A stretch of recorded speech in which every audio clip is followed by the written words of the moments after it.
All right, so we'll begin. We'll begin today. We're supposed to do continue with module two. Supposed to finish module two, and then we go with module three today to ensure that we're all on the same page. Okay, Frederick is here. Okay, great, great. I've seen you. Samuel is here. Yes. Who else was supposed to be here that I've not seen again? This other guy in Dubai. I've forgotten his name. Uh, I don't have my list to call. All right. So today we are looking at completing module two and module three. But normally by now, I think that uh, everybody should have. Maybe you guys should have maybe gone through all the modules and read through all because it's not long. It's not complicated. Neither is it long.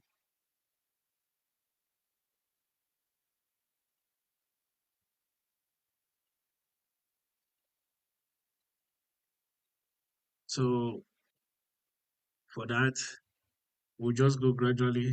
Okay, yes, that's good, Frederick. Almost done. Great. Yeah, that's how it's supposed to be. So last week we looked at introduction to EC2. We look at the instance type, right? Today we are looking at the instance class. So let me go back to draw.io. That is where we do our diagrams. Right, it's still saved here. So this is where we had our class. Okay. Um, this one is good, and this is fine.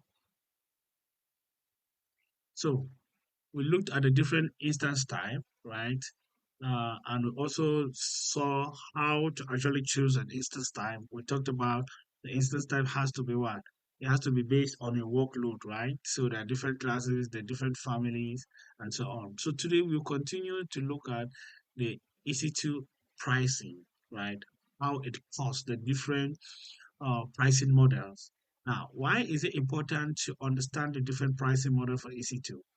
It's important because now when you work as an engineer in a company, you are supposed to manage or ensure that your business does not spend much more, right? So you want to spend less and then get the highest outcome.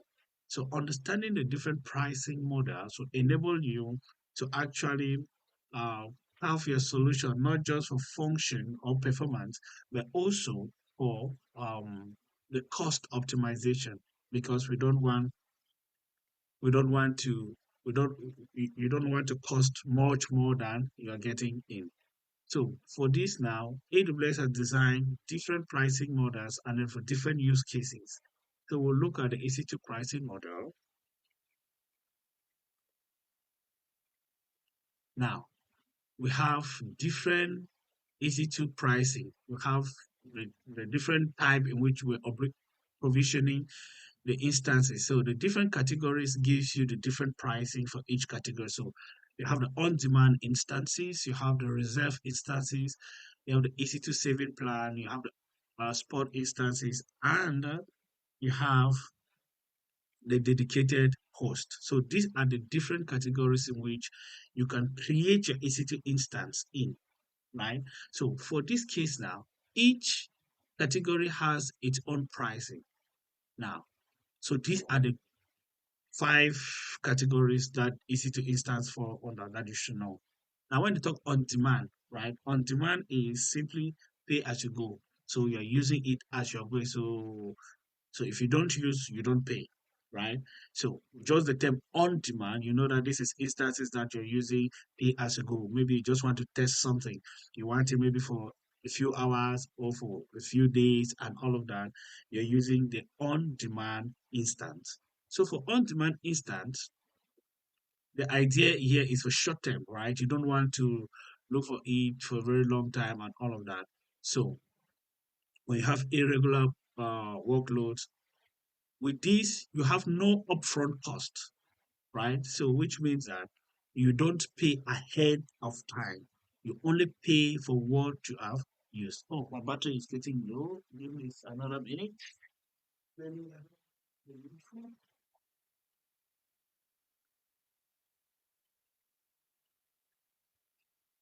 Okay, sorry guys, the battery is getting low. The not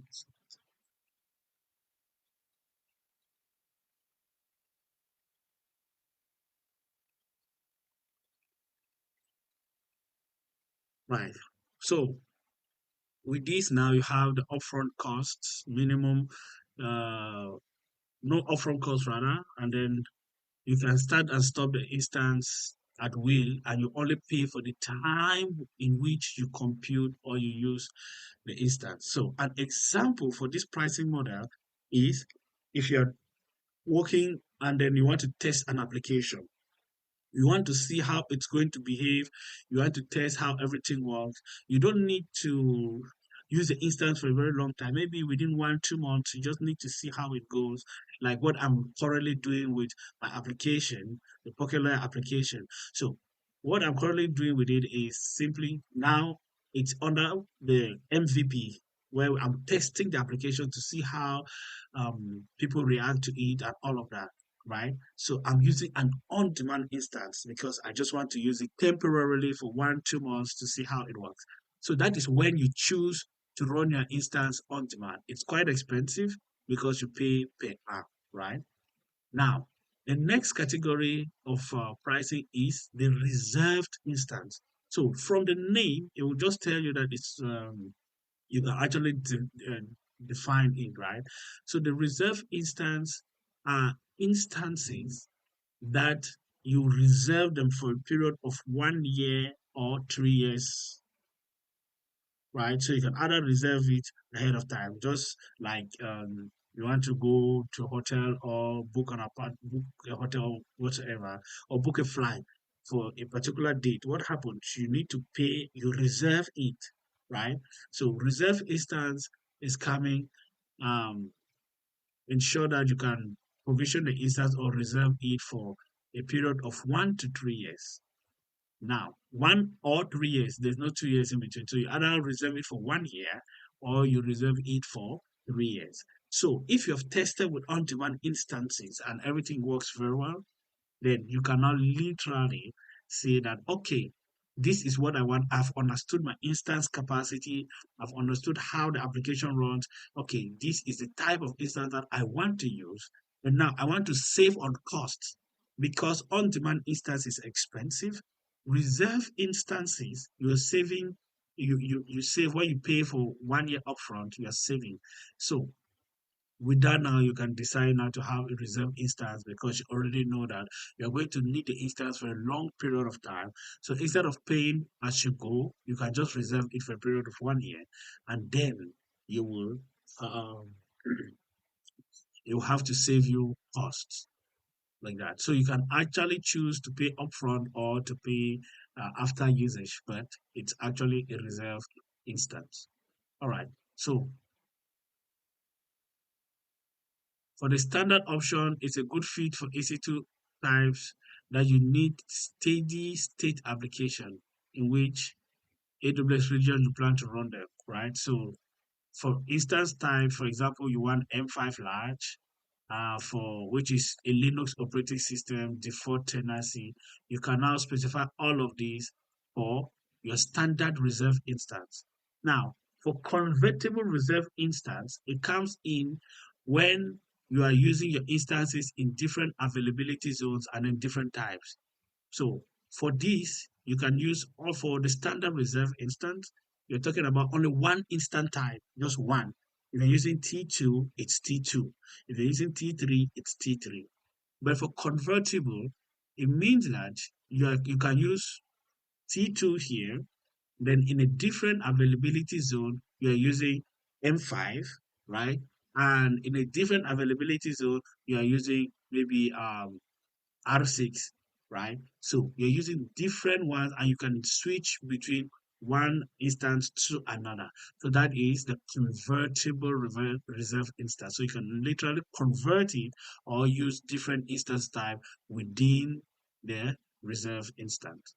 But the goal here is that we are actually reserving for a period of 1 year or 3 years, like that. The next is the EC2 saving plan. Now, somebody asked about, they are confused about the EC2 saving plan and the reserve instance. Generally, this is just bubble stem because all of them, it's the same. It's the same thing with different terms. I just want you to understand that. Now, if you look at the EC2 instance saving plan, the saving plan reduces your EC2 instance and make you spend a committed instance family for 1 to 3 year term. Now, this commit 1 or 3 years. So you see that you are still reserving it within a 1 or 3 year term. So it is still reserve instance like that. Now, the the the the the, the, the, the usage, why is it a saving plan, is because up to a particular time, if you use it beyond a particular mark, it's going to make you save money, right? So they're like, okay, unlike reserve instance that you don't need to commit to the instance, but this one you must commit. Like, okay, for reserve instance, I can take a reserve instance for 1 year, right? And then I use it for maybe 6 months, and then I don't want to continue, right? I don't commit to it for long term or whatsoever. Now you don't save. That one is different. But if you actually reserve your instance, and then you commit to the term like for 1 year and you use it right up to 1 year or up to 3 years, you are going to benefit a 72% discount compared to on demand. So that's why they say the saving plan is just simply reverse reserve instance, but when you actually commit to what you say you want to do, right? So that is what it means by uh, the easy to saving plan. It's actually saving, like actually committing and committing to the terms in which you you you you you, you say you do. So with that, by the time you commit, any usage up to the commitment is charged at a discount rate, right? So which means that when you use it up to your commitment, that is when you actually see the benefit of the instant saving plan. So remember, that is the difference. Reserve instance is to reserve your instance for a year or 3 year term, right? And which gives you an advantage of savings because the cost is low. But when we come to uh, instance saving plan, is just like a reserve instance, but you actually live up to your word. So you actually use it to your commitment.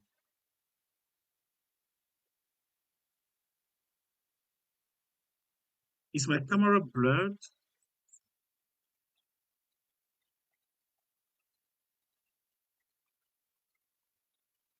Yes, don't hear. You're right.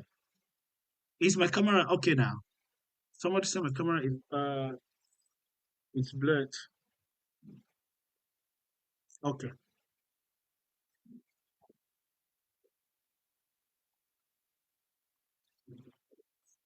All right.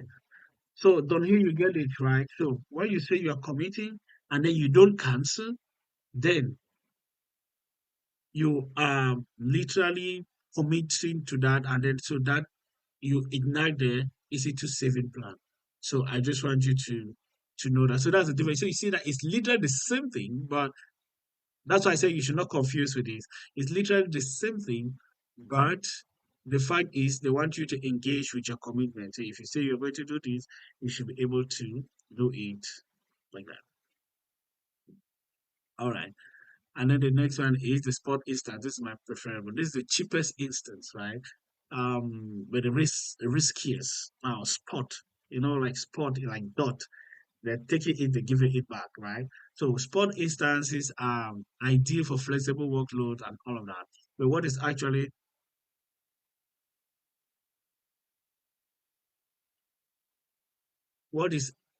oh, okay, the course is blurred. Yes, I think that AWS is not rendering, no, TikTok is not rendering the content very well. Even when I watched the video and I realized that the cost was blurred.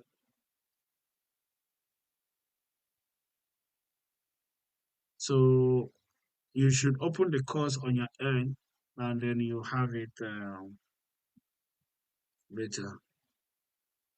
All right. Now, for the spot instances are just those instances that they are the cheapest instances first, and then secondly, they're instances that are highly unstable. Now, what do I mean by that? These are instances that you pay for it based on the how do you call this term? Um, is it that you bargain? Auction, voila. You pay it's like AWS is auctioning these instances, right? And it is the highest bidder. So which means that for a spot instance, you can have a spot instance running and then you bid for it. Say you're paying $0.001. Then somebody else comes and needs a spot instance and give AWS $0.02. What happens is AWS is going to take the spot instance and give it to the person because it's about the highest bidder. So that is why they say it is very, very unstable for you to use spot instance for your very long workload or for serious workload. Now, it's mostly advisable to use it in terms of maybe you are testing something and all of that. So just for testing, you don't want to commit for long like on demand, but you want to just test rapidly to see what happens. So you can now provision the spot instance because it's very very very cheap. You see it's have like 90% off compared to on-demand prices, right? So it's 90% cheaper, which means that it's really very cheap, but it's really very unstable. So it is not advisable to use a spot instance for a very very work for very serious workload. Hey Ronald, Mr. Ronald, how far?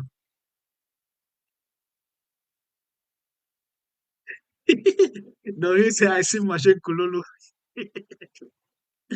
Yeah, it's all about business, right? It's all about it's a business. It's that's why they call it the pricing model, right? So now you are supposed to understand these different categories to be able to choose which workload runs for you, right? And how secure it is for you for your workload. Okay. So yeah, so when you're using the spot instance, it's really really very very risky for you to do something very serious with spot instance because the moment you pay, AWS is giving it to the highest bidder. So it can literally take the instance from you at any time. And that's why we have the name spot instance because it gives you on the spot and they can take it back on the spot like that. So that's just the name. So when you hear spot instance, know that it's something on the spot and it can be taken on the spot. Reserve instance is about reserving for a long time, right? Saving plan is reserving an instance and committing to using it for the period in which you reserve it. That is where you have the saving plan. And then the on-demand instance is simply to use instance on demand, right? Pay as you go model like that for a short period of time to run serious workload or to just test an application or whatever without committing. So you pay as you go. The last one is the dedicated host, which is dedicated, which means now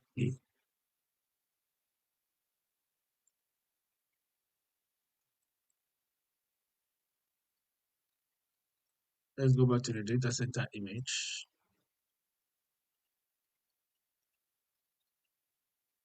Now, if you see a data center like this one, now let me get a better picture for better data center. Come on now. I want to really show this one practically. I want to get the server. Uh-huh. Okay, let's use this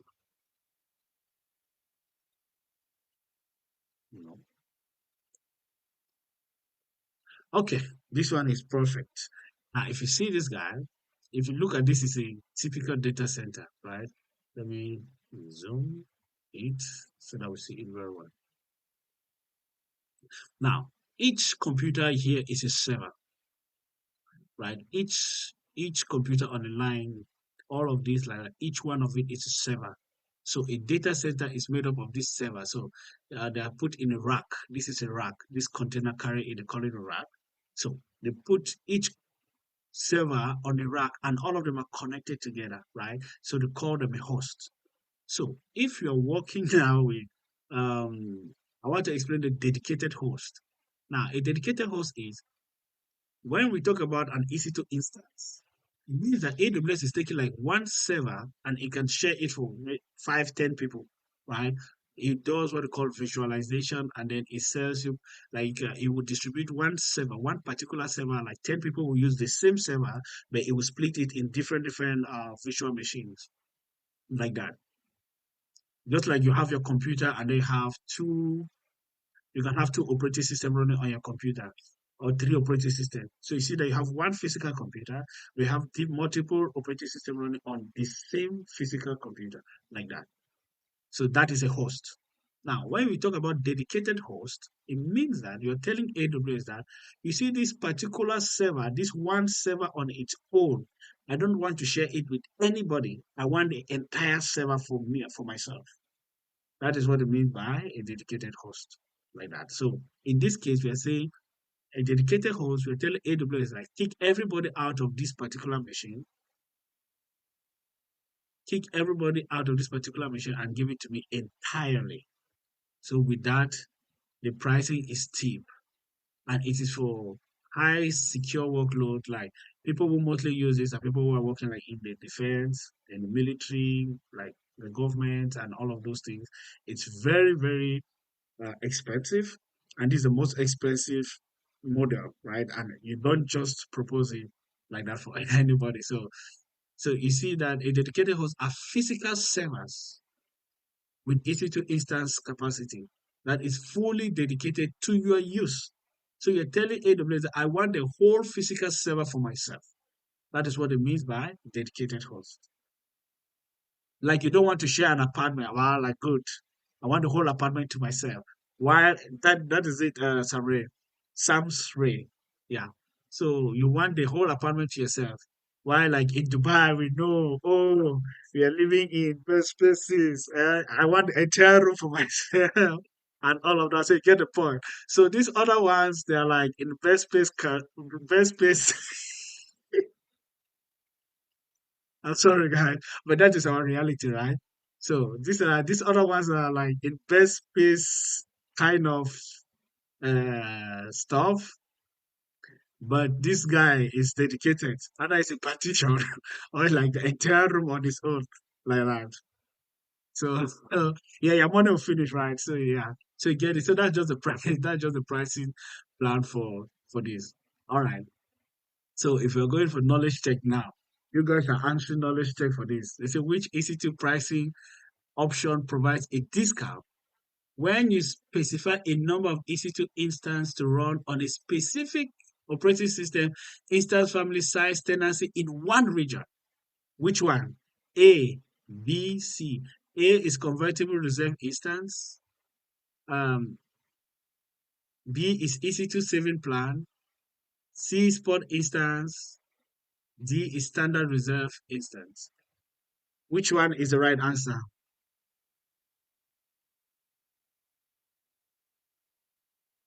Sanfre said D. Who has the right answer? Who else, guys? Comment the right answer in the chat.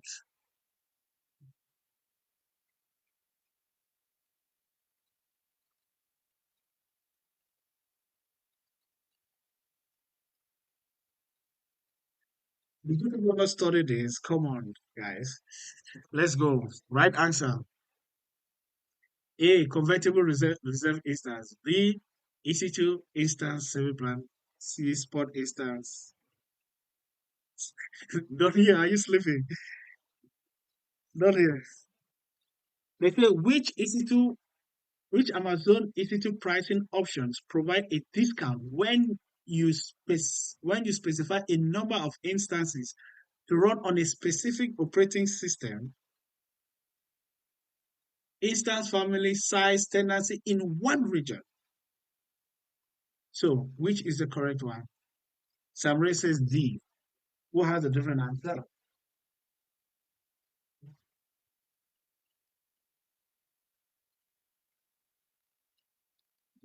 Johnson said D. I Johnson. Lovett said D.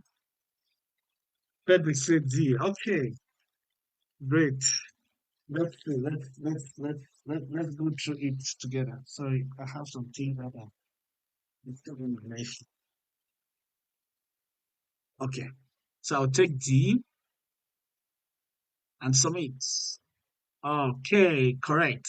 So the standard reserve instance, you are dealing everything in one region for 1 to 3 years period. Okay. Now, which EC2 pricing option provide discount when you make an hourly spend commitment to an instance family and region for 1 or 3 years commitment? A, on demand. B, EC2 saving. C, spot. D, reserve instance.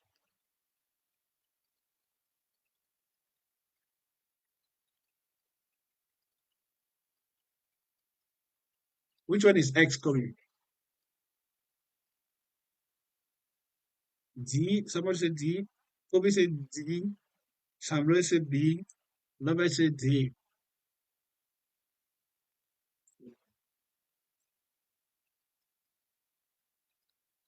Okay, two people said B.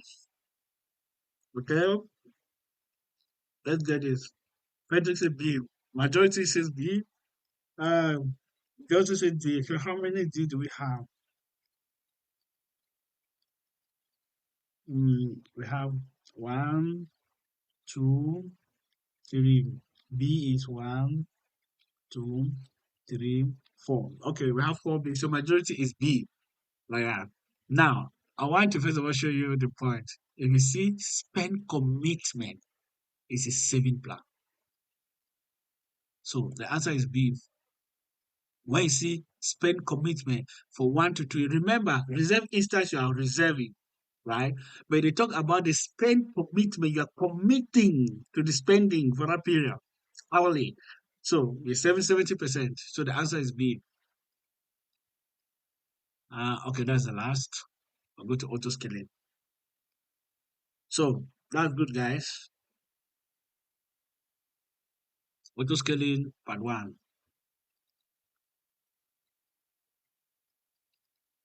Okay, part two. Now I'll explain auto scaling generally with a scenario so that you understand better. Let's come to the diagram. Now, what is your favorite? I love KFC.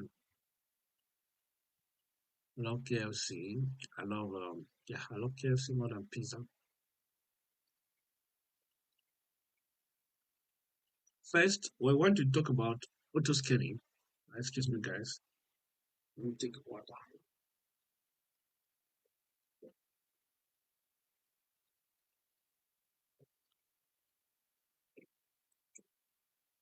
I want to talk about auto scaling in the cloud. There are two things, two terms we need to understand. The cloud has some properties called, you guys can see my screen. Okay.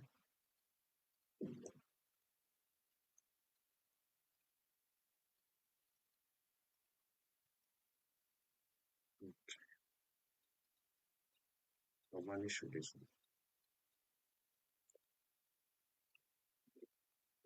Scalability and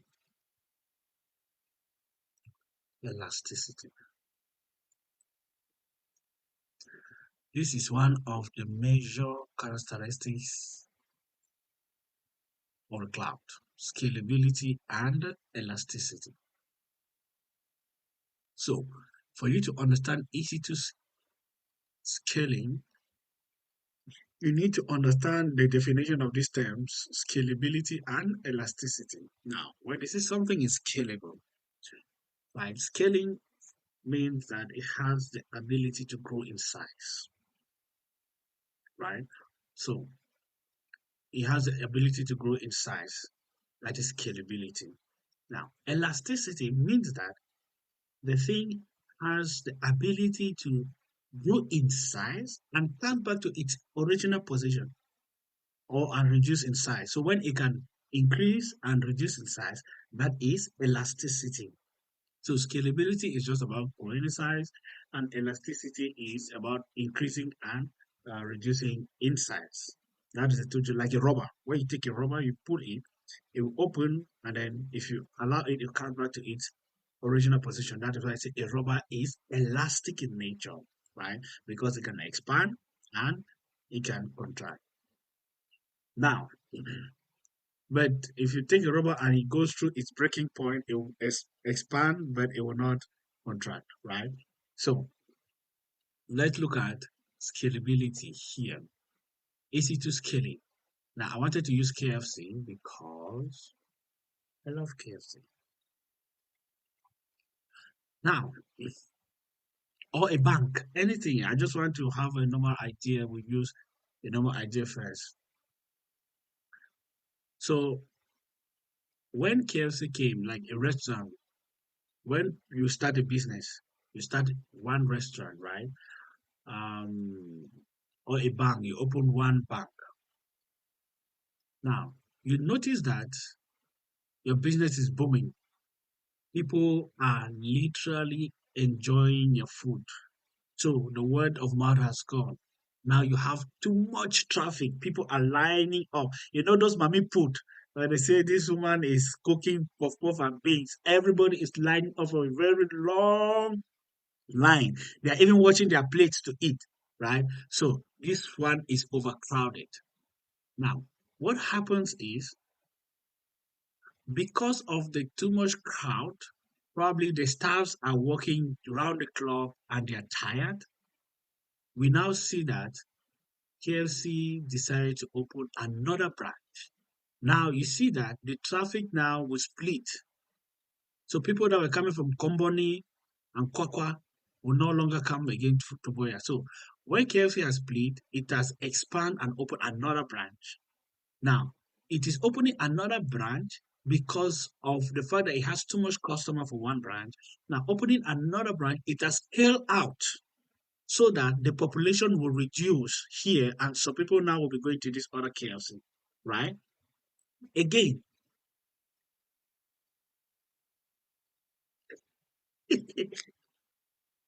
don't hear. So again, when there are still too many, you see that that is how the KFC keep expanding, and you have branches in different regions, different places. You have like in you can go like today. I have three different KFC in different locations. Why? Because they are serving their population. So it has used the principle of scaling up to actually create franchise and branches to be able to serve its customers better without overworking its staff, right? So with this is what we call scalability, like that. But when this KFC at peak times, their customers coming, maybe during the summer, a lot of people are out there enjoying and eating. There's a lot of customers. Now, in the period where people are not going out, like in the winter period, people sit in their houses, you see that there'll be no customers. What happened? There are no work here. Maybe this branch, people are not coming there. Maybe just two or three people are coming per day. Now, what happened? You see that AFC cannot break this shop because it's still going to be paying electricity, it's still going to be paying the staff that are working there whatsoever, even if customers are not coming there, right? So with this now, you see that it can scale out, it is scalable, but it is not elastic because it has built its physical presence where it's serving its customers. Now, whether customers are there or not, it is going to still be spending for overhead cost. So This is scalability, but this is not elastic. Now, elasticity comes in if KFC could say that because of low customer inflow at this period, we can delete this, and come back to just one customer so that we are not going to be paying for the housing, we're not going to be paying electricity and all of that. Then, if it could do that, then we'd say that it is also elastic in nature. But with this, it is scalable, but it is not elastic. So elasticity comes in when you have the ability to come back to its original position. So that is the difference now between the traditional IT and cloud computing. Because in cloud computing, when you are serving your customers, your application, and there is high traffic, like you are running an e-commerce shop, running maybe Facebook. Now, you need more computers to be able to serve your customers like in this data center. You have to buy more computers. See the empty spaces now. You buy more computers to serve your customers. But now, in periods where you're not dealing with customers, you see that you already have these computers. You'll be paying for electricity for these computers and all of that. So that is the disadvantage of traditional IT. But when it comes to cloud computing, because you are able to spin up your instance on the go, it can scale out, not this one. It can scale out within minutes to be able to serve your traffic. But now, once the the the the the, the, the traffic reduces, you don't need to be paying for the instances that you're not using because it's not serving the traffic. You can literally, this is not how I plan it to be. Let me put this one like this so that this one will go here. Then I'll hold you here.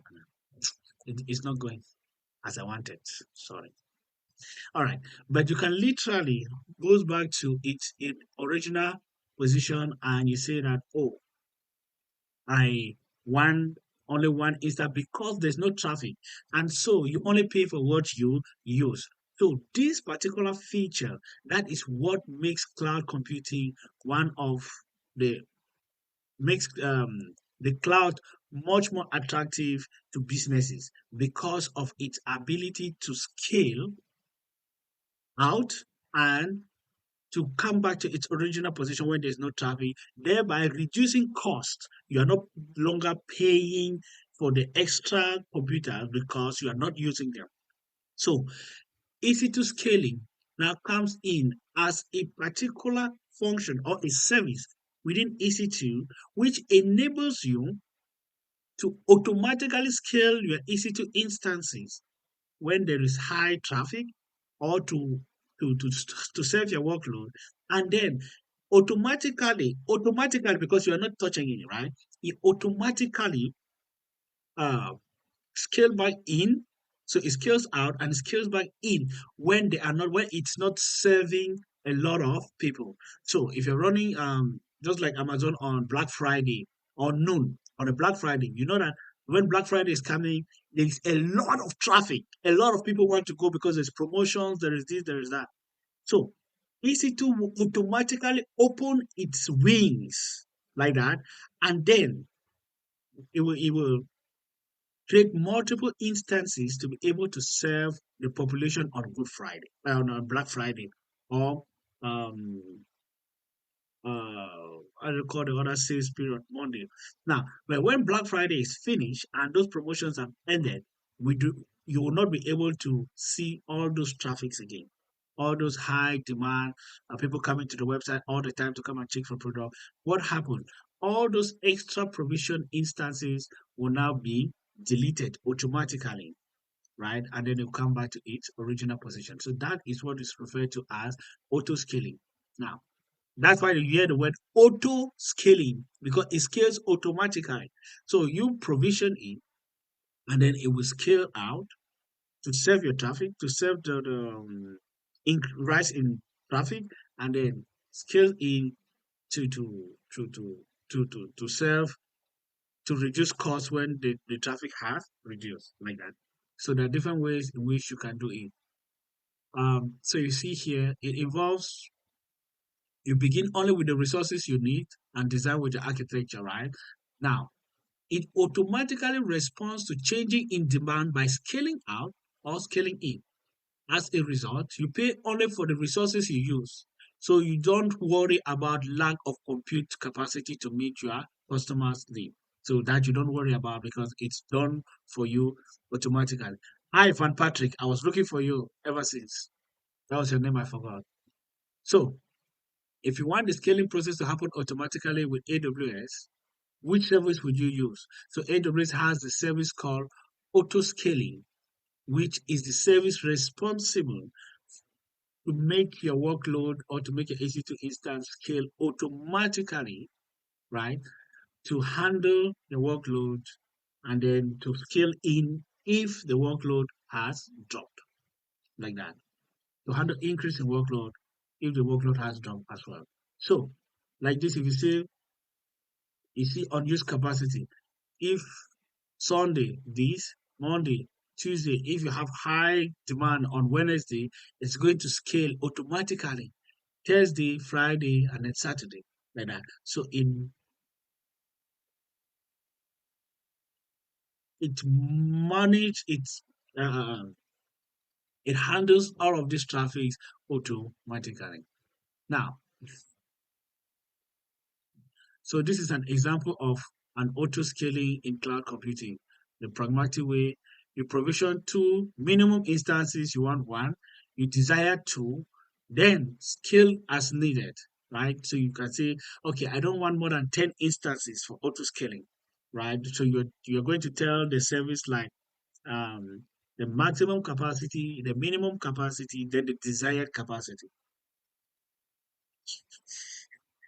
Cool, so I say, let me follow you first. Follow my brother, follow. Follow, we are together. Okay, so you have the maximum capacity, the minimum capacity, and the desired capacity. Now we say, okay, in as much as the workload is coming too much, we don't want to get much more than 10 instances. So you're going to say, okay, our maximum should be 10, not more than 10. Say, I don't want to pay for more than 10 instances, right? Then minimum, because I want my application to always be up and running, minimum should be one. But at this moment, I want to begin with two. So that's what means by desired, minimum, scale as needed, then maximum instant. So if you see here, the maximum should be four, the minimum is one, the desired is two. So which means that if there is scaling, it can goes out to three, four, but it will not pass four because you say your maximum should be four, right?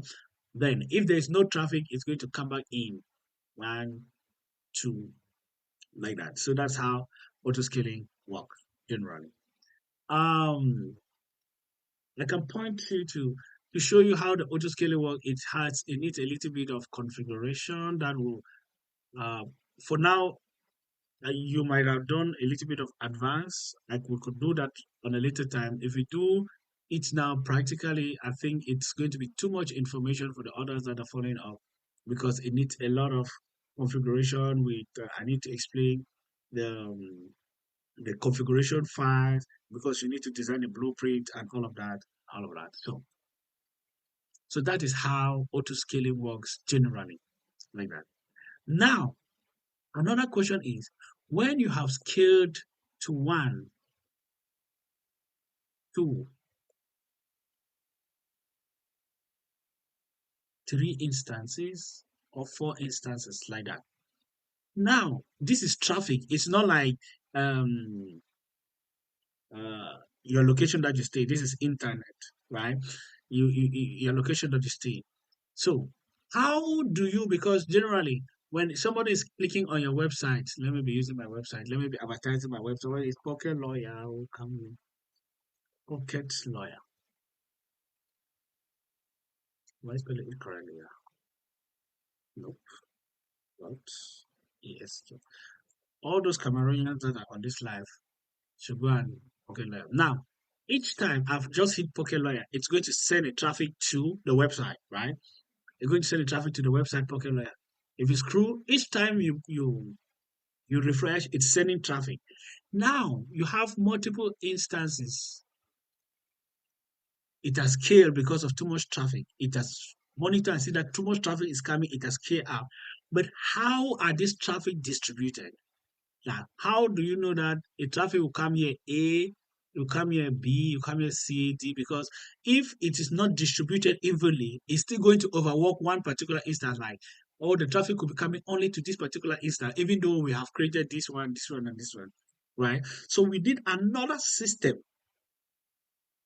that is going to do what? That is going to monitor and evenly distribute. We talk about evenly. Let me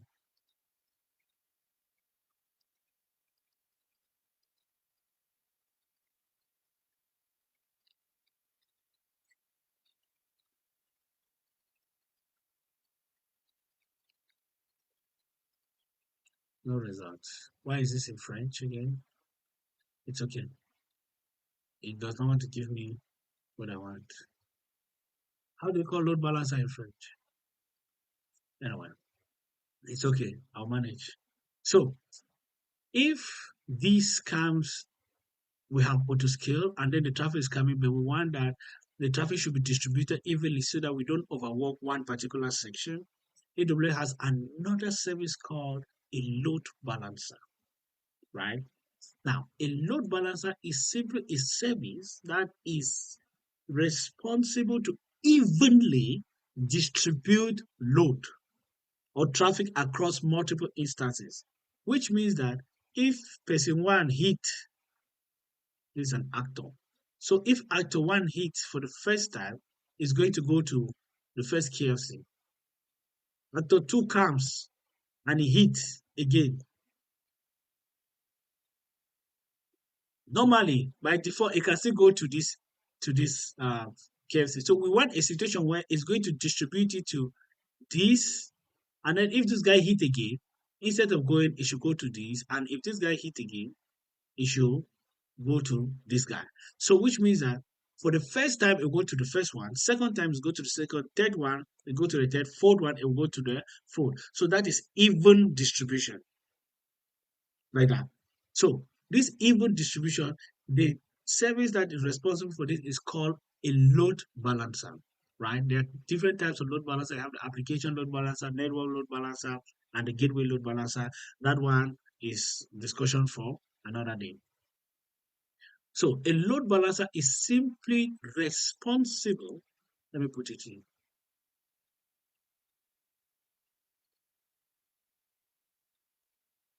Is simply responsible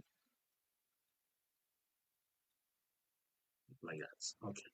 For balancing load evenly across multiple instances. So what the load balancer does is when you have yes, yeah, yeah. When you have your EC2 instance scale, what the load balancer does is it will receive your traffic. You are sending the traffic to the load balancer, and then the load balancer now will evenly distribute the traffic to the different workload one after another.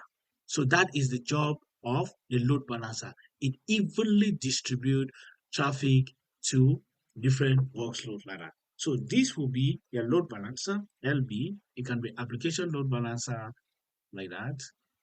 And then this now will be inside your auto scaling group. So let me put it this way. No, not this one. Let me use this guy.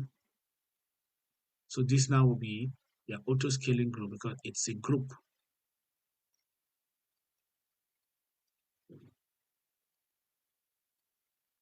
No. Arrière. Where is arrière? No, arrière is in front.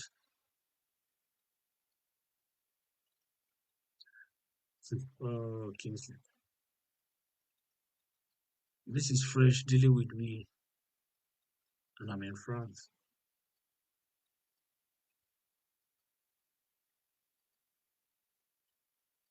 Okay, perfect. Because that's yeah, load balancer is a matter because so You have an auto scaling group here. So let me put the name here. This will be an auto scaling group.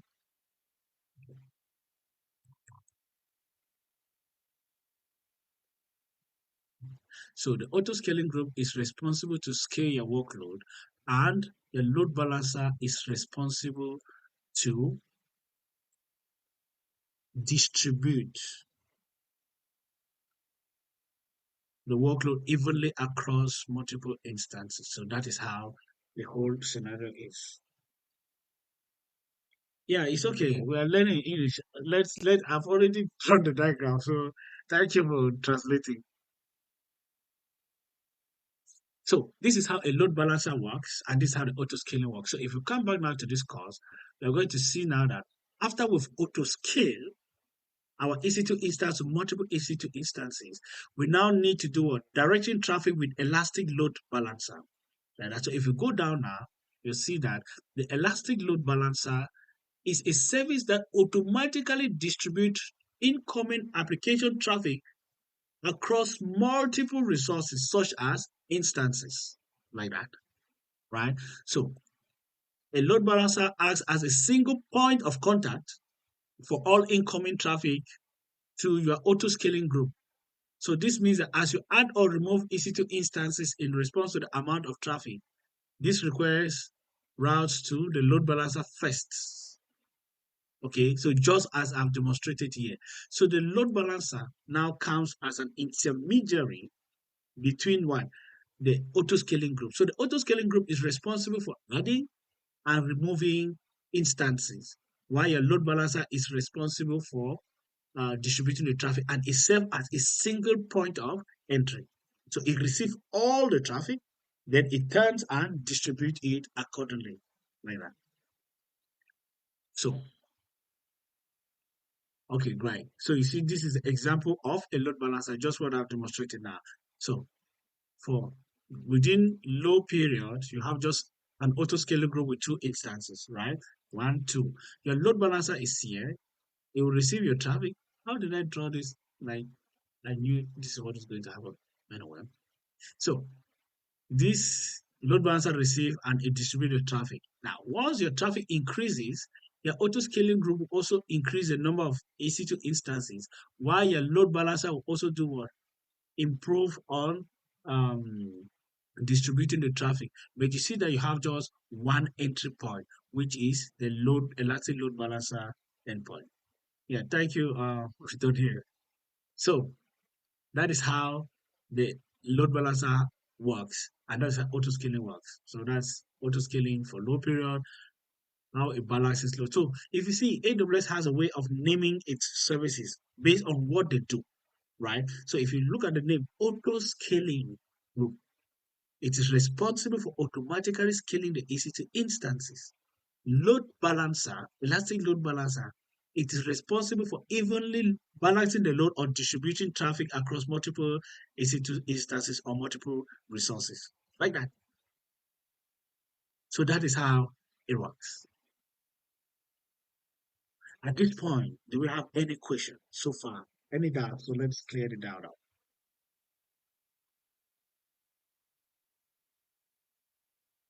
Oh, Prof. Aziz is on the call.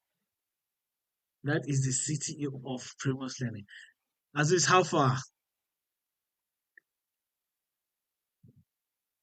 So, any questions so far? If we are good to go at this point, right up to this, let's put one in the chat to ensure that we are okay, we've understood the demonstration and everything, and knowing that we're going to question and we're not going to fail anyone like that. If you're following, if everything is okay, we should put one in the chat.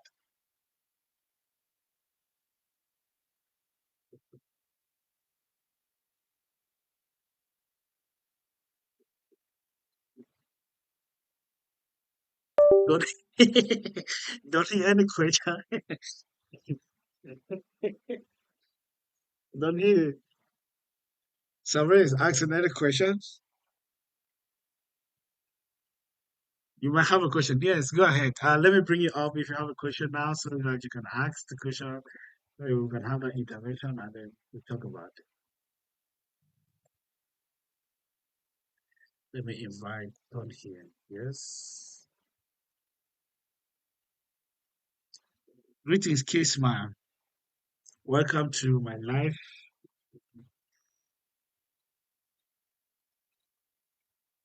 Yes, Don here.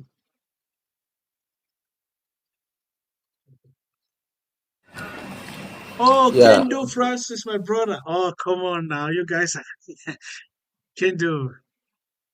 Welcome, brother. Yeah, Don here, go ahead. Sorry. I have a question when related to load balancing and auto scaling. Yeah. Let me just go through. Yeah, I'm looking at the diagram that we have here on load balancing. Yes. Now, the last diagram contains has four EC2s, right? Yes. Now, when what if I'm just asking, what if one of these EC2 instances are not provisioned? Will for example, maybe the tax that is the tax does not need the tax does not actually need. Let's say the tax needs three instances, Yeah. and you have one decides to use four instances, and then what happens Okay. Now, with one of them that with now one of that them? is I don't why. know if the question is clear. I'm just trying to understand something. Yeah, that is why we are coming to the point where you talk about auto scaling. Now, generally, your tax you begin with what you need, right? See, if you because to run an application, you must need at least one EC2 instance, all right? You need at least one EC2 instance. So you will provision only what you need. That is all. Now, you would tell the auto scaling group that in case, because you're going to set what they call thresholds.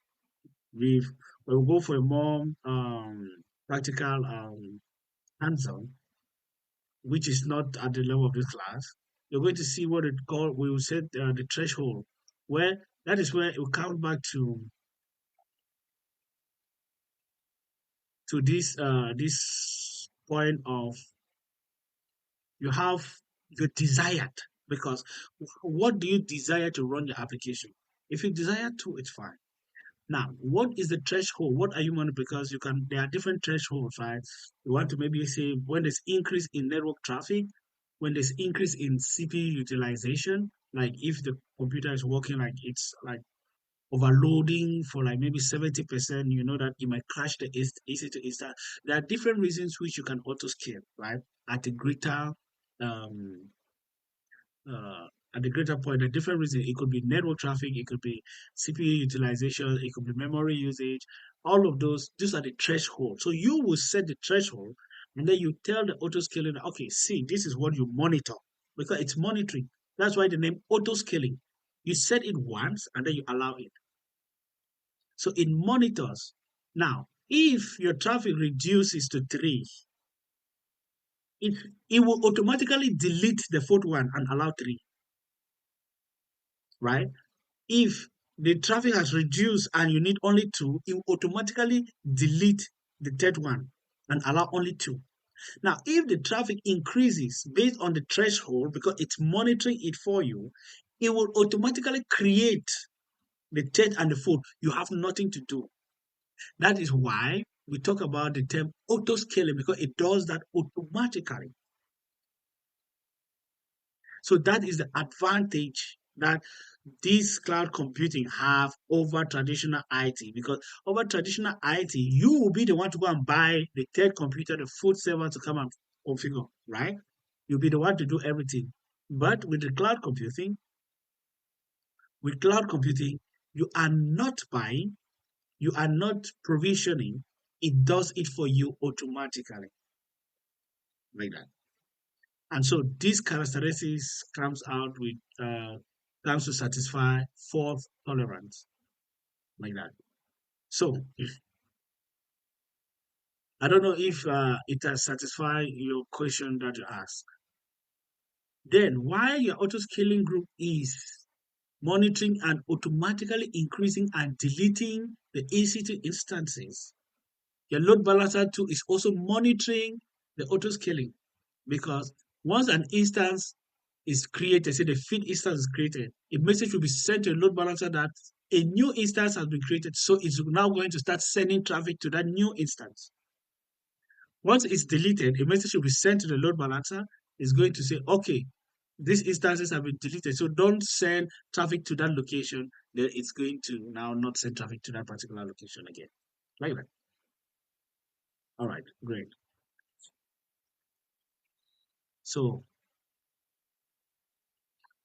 I guess it was understood. Okay, everybody's used one to see it's understood. Okay, that's good. Guys, you should tap your screen. At least that's, you should tap and share the news. Yes. Okay. So now we talk about messaging and chain. Now, this one has a little bit of how do we say it? Uh, Complexity, but I'll try as much as possible to break it down. Yes, Perkins. Perkins has a question. Hold on. The computer is telling. Hold on, Perkins.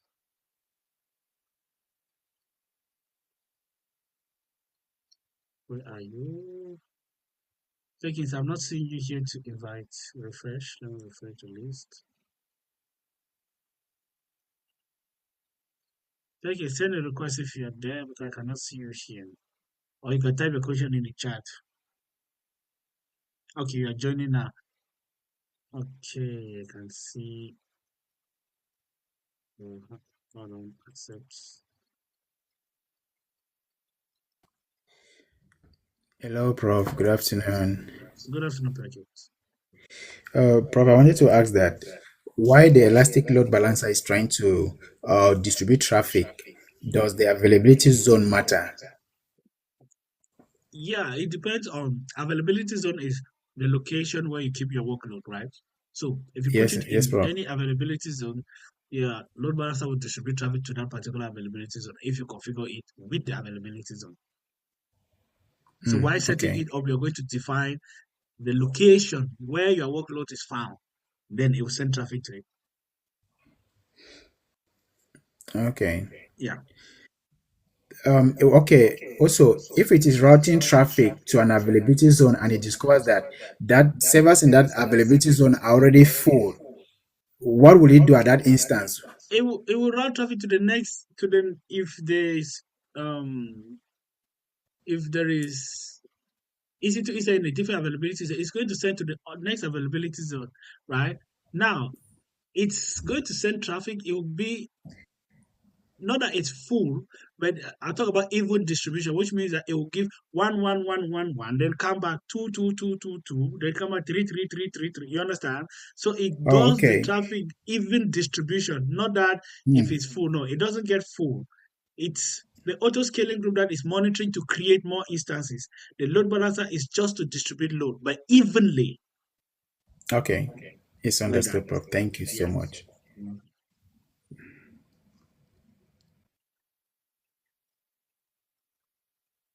Okay, so let's continue now. Monolith application and microservices, right? Um, when we talk of monolith, yes, there are different there are different type of load balancer. We have three types of load balancer. We have the application load balancer, we have the network load balancer, and we have the gateway load balancer. So these different type of load balancers have maybe different functions or different use cases.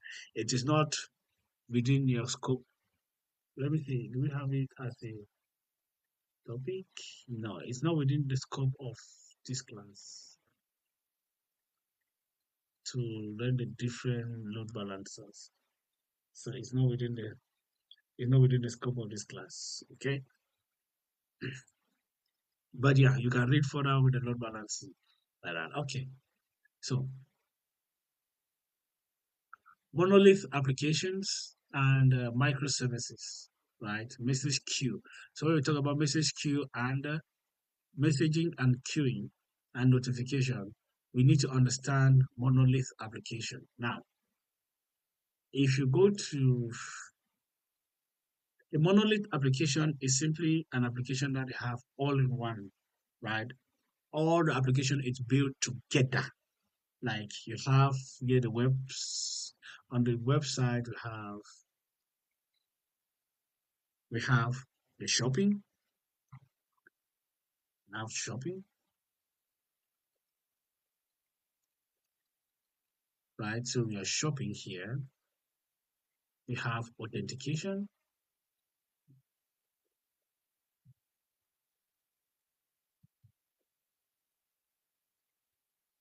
So before you even shop, you need to log in, you have authentication. So by the time you shop, you need to make payments, like maybe using Stripe. You need to make payments. There are other things like uh, articles, news, and blogs on the websites, and all of this. Like what I have on my website, right? So when everything is bundled together in one application, everything, this is referred to as a monolith, which means that all is in one, it's in mono. So all of this is one application. Now we have shopping, authentication, news, payment, blog, blah, blah, blah, blah, blah, blah. All of this is one application, which means that if one goes down, the entire application goes down. So this type of application is known as monolith. This is the traditional way of developing and building an application. Now, in time to be able to make application development more flexible, right, and usable, they introduce a concept called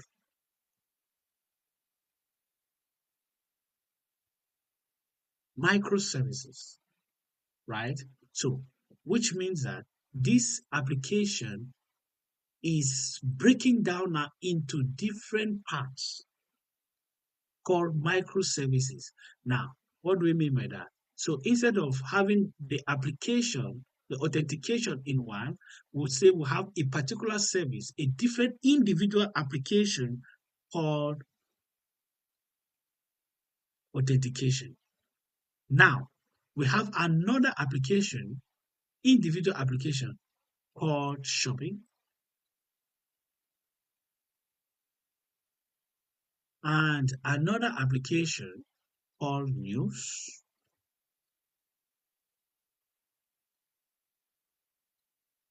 and another application called payments. No, what did I do?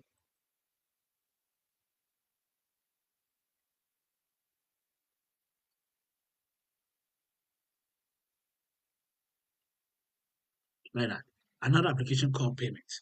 Now, now this is an advanced way of developing an application. Now, instead of having a monolith, which the one if one particular application or service goes down, the entire application goes down, right? So now with the advent now of microservices are simply services of the same application that have been split from a monolith to be independent of each other, but then they communicate with one another in the sense that for you to be able to shop, you need to first of all do what? Sign in, right? So you need an authentication. So when you sign in, you will use the authentication microservice to sign in. Now, after signing in, what happens? This service now needs to communicate with the next service. Say, oh, Baba has signed in. Now allow him to shop, right? Now, when he has shop, he say, oh, you send a message, say, this guy have shop, oh, let him make payment. Like that. So with this now, you see that these particular services are independent of each other, but they communicate with each other. Now, they communicate with each other by sending messages. So when one have a message, it broadcasts it to the other through messaging like that. So that is how microservices work. So microservices are just um, um, chunks or the splitting of a monolith application into smaller services that are independent but yet communicate with each other for the same purposes. Now, which means that if there's a problem with the news service, you see that because it is independent, it will not affect shopping or authentication or payment. But if here the new service goes down, the entire application goes down. So that is the difference between monolith and microservices, like that, at a higher level, right? So, but then this messaging, do they just communicate like that and talk like that to each other? We need a service called a queue, a messaging queue. Yes, Amre, you have a question. Send a request, please.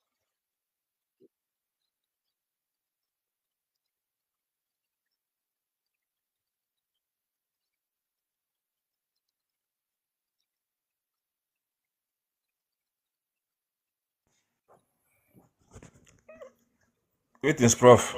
Yes, Mr. Samuel. Okay. My question goes like this. Let's say for the monolithic, right? When one component goes down, it affects the rest. Yes. All right. When it comes to the microservice, let's say the first component receive a request. Yep. Now you need to pass the information to the second component, Yeah. to the third and to the fourth. Yeah. Okay, let's say the second component is sorry, the second component is down. Yes. All right. Is it that can they intercommunicate with all of them, or is it chain communication? Like there is an arrow that can lead from the first component to the last component, or to the third component, or it will come down just straight from the first component to the second component. Great. Okay, that's a good question. Now, this was for demonstration. So you're coming out to the point where I want to explain next about the messaging. This was just probably giving a directional explanation, right? So the messaging, there is a particular service called the SQS in AWS, which is a queue. Now, with a messaging service, let me use this guy. You have a queue. You have what you call uh, publishers, right? People who send the message to the queue, and they have consumers, right? You have the consumers. Now,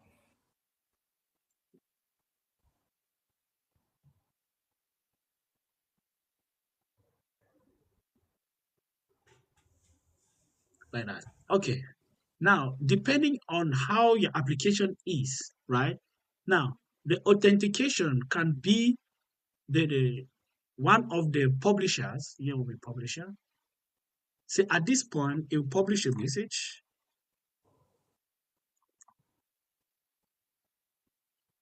When it publish a message to the queue, the message will be in queue. Now, shopping will go to the queue and fetch. News will go to the queue and fetch. Payment go to the queue and fetch. They know that all of them are fetching the same information that this user is authenticated, Mhm. like that. So it's not like directional, but then any architecture, you as the architect or the solution architect or the engineer, you are the one now directing how you want your communication to go. So the goal here now is to enable you know the services that is responsible to do that particular level of transaction. Now, at what point? At some point, the shopping will become a publisher because it will need to publish. Like when you finish making shopping, for you to make payments, you need to have the items that you've shopped, right? It's going to Mhm. publish that, oh, this guy has shopped that item and it costs this amount to the payment, so that the payment will consume that your total amount to be paid is this. How does the payment service know that automatically? Because it is consuming the message from the shopping. And now there is a service responsible for that. It's called SQS. Like that. Okay. You get the point now. I don't know if it answers your question a little bit. Yes, very Yes. well. So you are the one now create when you create your message, your microservices. Now in your head, like I want this to publish message after this event. You can call it events. So for each event, I want it to publish a message. Now these ones will be listening to the message. Like if there's an event, it goes and consume the event for the next set of for the chain of events that's going to happen. So you as a solution architect will now do what? Rearrange your solutions how you want them to communicate with one another.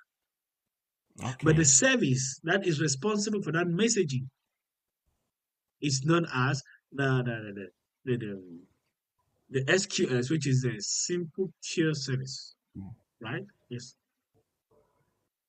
like that. So that is what I wanted to explain. Now you see the monolith application here. You see component one, component two, component three, four. All of them are in one box, right? They are monolith together. But now, when we come to microservices, they are component one. You see that it's different. Component two, three, four. They are communicating with each other like that. So when you are designing your application, and you can take a microservice approach. Now, the two services that will facilitate this is the simple notification service and the simple queue Mm-hmm. service, right? The SQS, as I Yes. say, the simple queue service. Now, the queue Mm-hmm. service is responsible for the messaging, while the notification is responsible for notifying, like that. So those are the two services that you have. You have the publishing and the subscribing service for the simple notification service. So that is just in essence what I'm trying to explain here, like that. So at each point, you need to use the SQS to send a message. You now have the subscriber and the publisher of the message, right? Please, do I have a low battery still now? Okay, like that. So with that now, you see when a message authentication want to send a message, PIM, it send a queue, right? Now, the notification like this, the notification which is the SNS, will subscribe the message and send notification to the other services like CO, beep, beep, beep, alarm. There's a new message in the queue. Consume the message as fast as possible. Now, those that are involved based on how you configure your application will go and consume the message to take the next event. I don't know if that is understood now. Okay, so let me ask a question. So let's say the little man who sends the request, right? Yes. Can we say before it reach the first component, can we put this SQS like where we put the load balance? Yes. You can put the message because it's about no, but for SQS to send a message, an action needs to happen, right? Mm-hmm. So maybe it Mm-hmm. clicks before going to authentication, there will be a service there like your domain name called Route 53.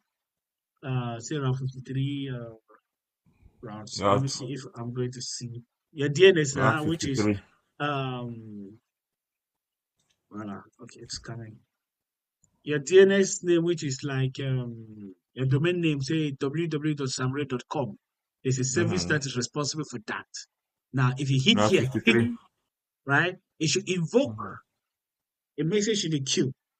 So it all depends on how you want to architect your solution. Okay. You understand? So that's where it Yeah. comes like the software engineer or the solution architect for that level. But now that is some deep level, much more than this class now in terms of architecture, architecting a solution. No go further, no go further. Exactly. So Because don't for the hit it sake, race. yeah, but at least you understand the concept now of the fact that when we have microservices, they will communicate with each other based on sending messages. Now, once a Mm-hmm. message has been sent, we also need a service called the simple notification service, which will notify, right, the subscribers. Like, okay, you have subscribers, like you, why is my phone going for emergency call on its own? Sorry. My phone is just calling images. They want to send me. So for the notification service, you're going to subscribe the services so that once there is a message in the SQS, the notification service will notify the services that, oh, there's a new message. Oh yeah, go and Accomplish it. consume. You get the point? Well understood. Yes. All right. Thank you. You're welcome. I'm not seeing everybody that's joining. So if you're joining, you're welcome to the live session and all of that. So please do not be worried that I've not asked them to join. So you get the. I hope the question now has been understood. So this is a simple logic. Suppose that a coffee shop has a single newsletter that includes updates, that coffee travel. All customers who subscribe to the newsletter will receive an update about the coffee and all of that. Now, after a while, customers express that they would prefer to receive separate newsletters for specific topics that interest them. So the coffee shop owner decided to do it.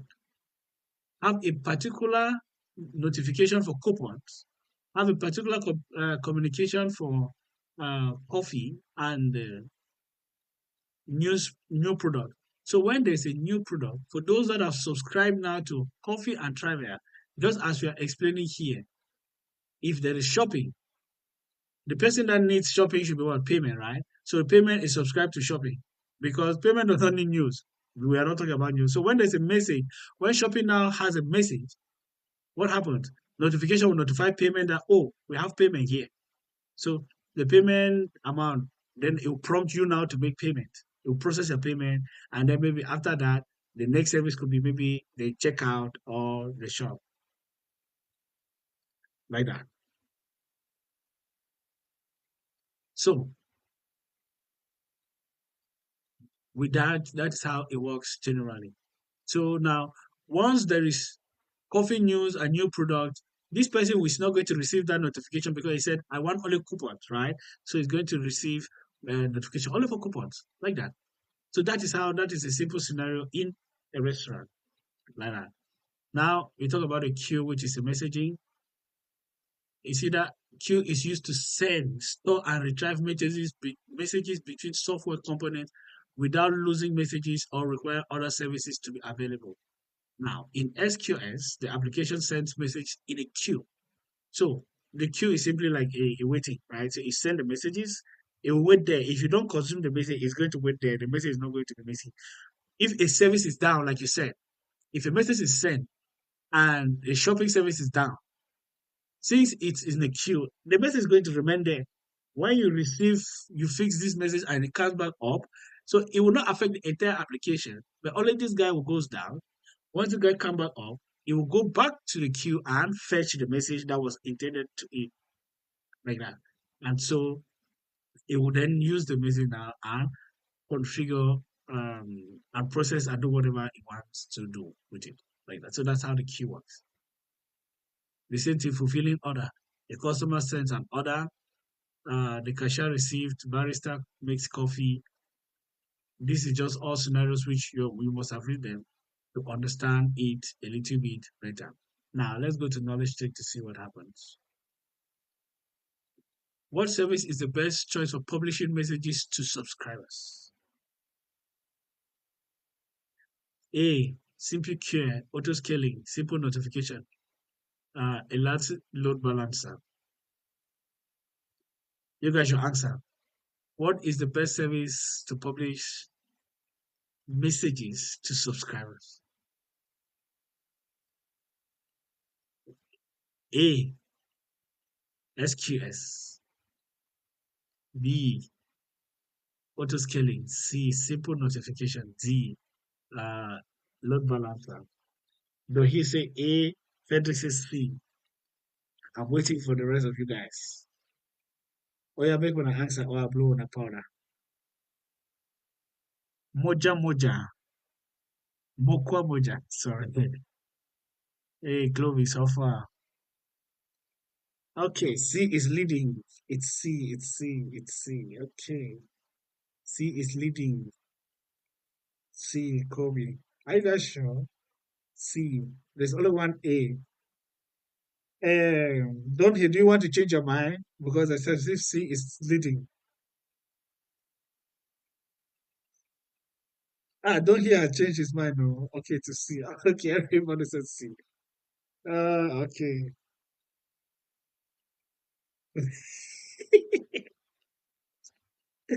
Patrick, Patrick said, "Hope there's still one place." Oh yeah, now are you guys sure it's C? Okay, let me submit C. All right. Okay, so C, you used to publish messages to topics to subscribers. So when you have subscribers, this is just a technique, right? So the subscribers you're publishing to subscribers, it's the simple notification service. Now the simple SQS is a messaging queue service. It does not use message subscription or topic model. So it's just there to queue the messages while SNS is there to subscribe and notify the various services like that. All right, great job, guys. Additional compute service, what do we want? We have serverless services like the Lambda. Okay, these are the additional services. Okay, so now you remember we talked about infrastructure in the Easter class, right? We talked about infrastructure as a service and we talk about platform as a service, right? So compute is simply about running your workload. Okay, so we have those compute services. It's simply about running your workload. So you see that EC2 is we are the ones creating our EC2 instance and then determine choosing what type, what models, and so on. So we are the ones creating the infrastructure. We build our platform on the underlying infrastructure. That is infrastructure as a service.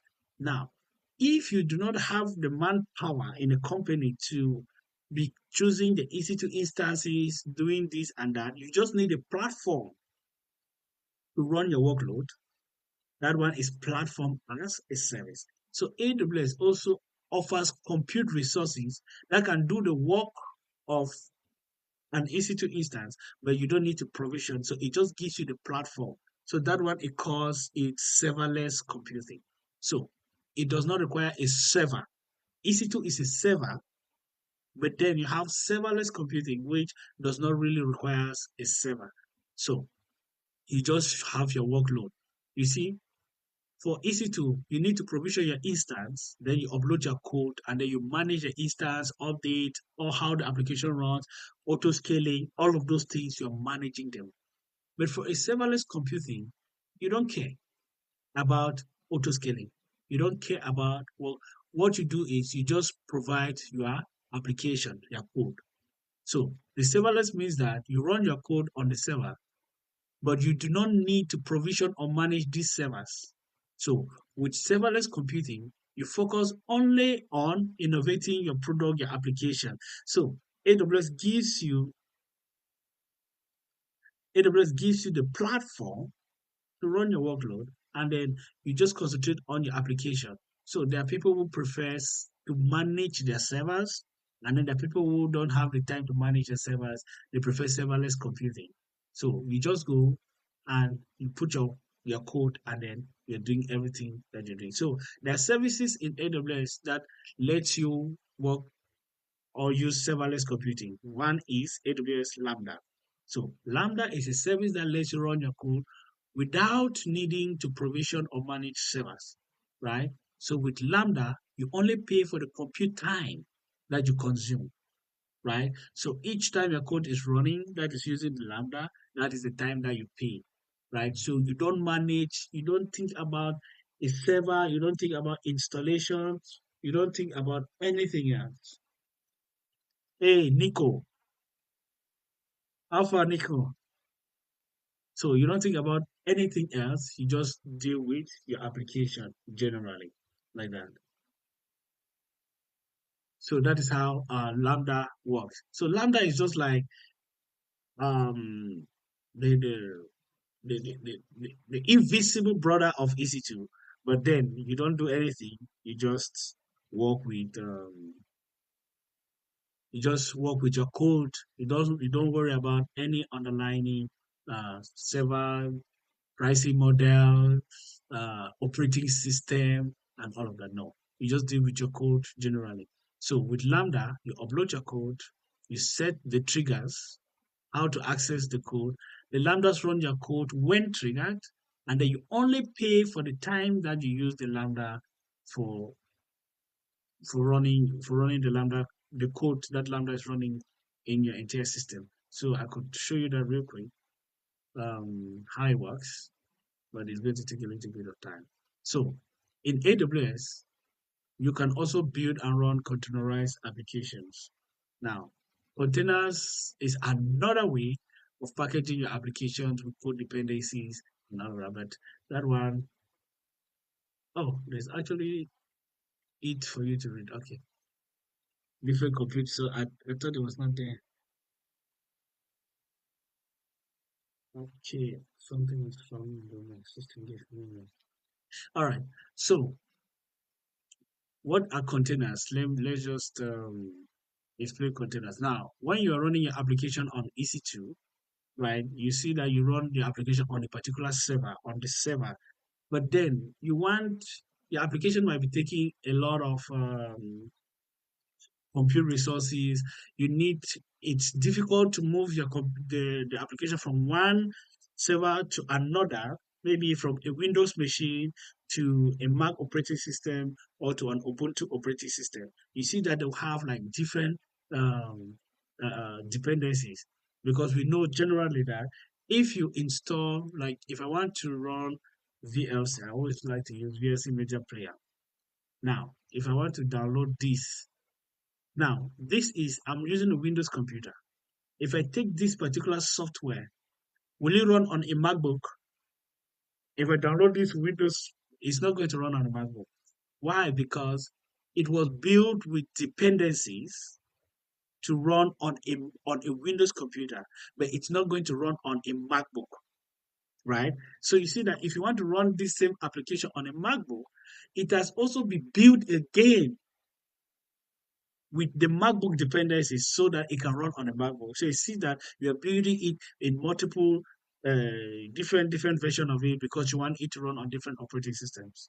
That is a problem containers are coming to solve. So containers enables you to pack your applications and its dependency into a container, just like you have the container that you are shipping cargo up and down, right? So you pack the container with everything in the container. Now, with the underlying container runtime, the container can run anywhere. It can run on a Windows, it can run on Mac, it can run on Linux on the same container, right? Without you needing to say you have different dependencies. So the container enables you to have a unified application and its dependency together in a standardized way so that the applications now can run in different environments without you worrying about the underlying operating system. That is how a container is. So you see that it's a standard way of packaging your application codes and its dependencies in a single project. So now you see with this, you have the server, you have the operating system, then you have the binlib application one, application two. So you can have multiple containers that are running on the same server. You can have three different applications running. This you're going to see this in an advanced when you do the advanced either DevOps or cloud engineering, how to really run containers in depth. Now, this is just what I explained. Suppose the company's developer has an environment on the computer that is different from the computer used by IT operation staff. The developer wants to ensure that the application environment remains consistent regardless of the deployment. So they use the containerized approach. right? So the containerized approach comes in when you have multiple different operating systems. Like I'm working with Windows, you are working with Mac, another person is working with Ubuntu, but we're working on the same application. So you see that if the application runs on my computer and I send it to you, it's not going to run on your computer. So for us to have a unified standard application, we now use a container. So with that, a container provides you that packaging where you standardize the application with its dependency.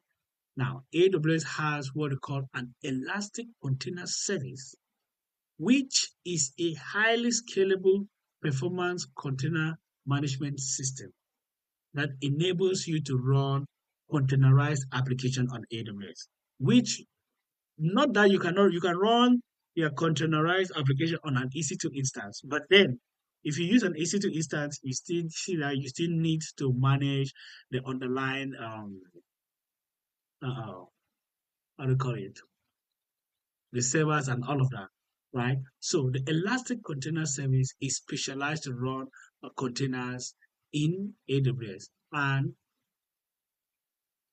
ECS supports what we call Docker. Docker is the application or the software that is used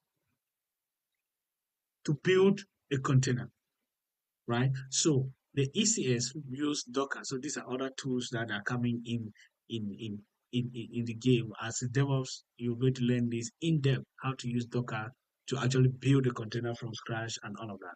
So Docker provides you the platform you use to build and test your application quickly. AWS supports Docker open. It's an open source, it's a free software. So if you just go to Docker here, Docker, if you see here, I hope this is not in French again. It's still in French. Cool. Okay. Okay, if you look here, if you open here, this is Docker. Develop faster, run anywhere.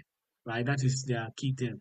It helps you to develop faster and you can run anywhere. That is just to let you know that on any application, it doesn't matter. So Docker helps developers build, share, and verify application anywhere without tedious environments, configurations, and management. So Docker is one of the tools that is used to create container application like that.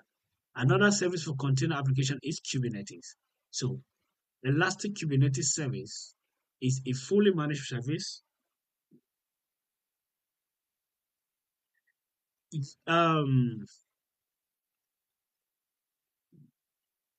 can container carry multiple applications and their components? Now, it's you can, but it's going to be it will make the container heavy, right? It's going to make the container heavy. So it's good to put one application in one container. That's best practice. So you should not do that.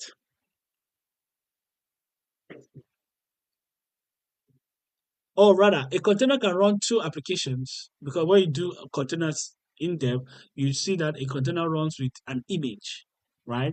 So the image you can run multiple image in a particular container, but it's not the best practice to do so. Like I said, because it's going to there are characteristics for a container which make the container they call it ephemeral.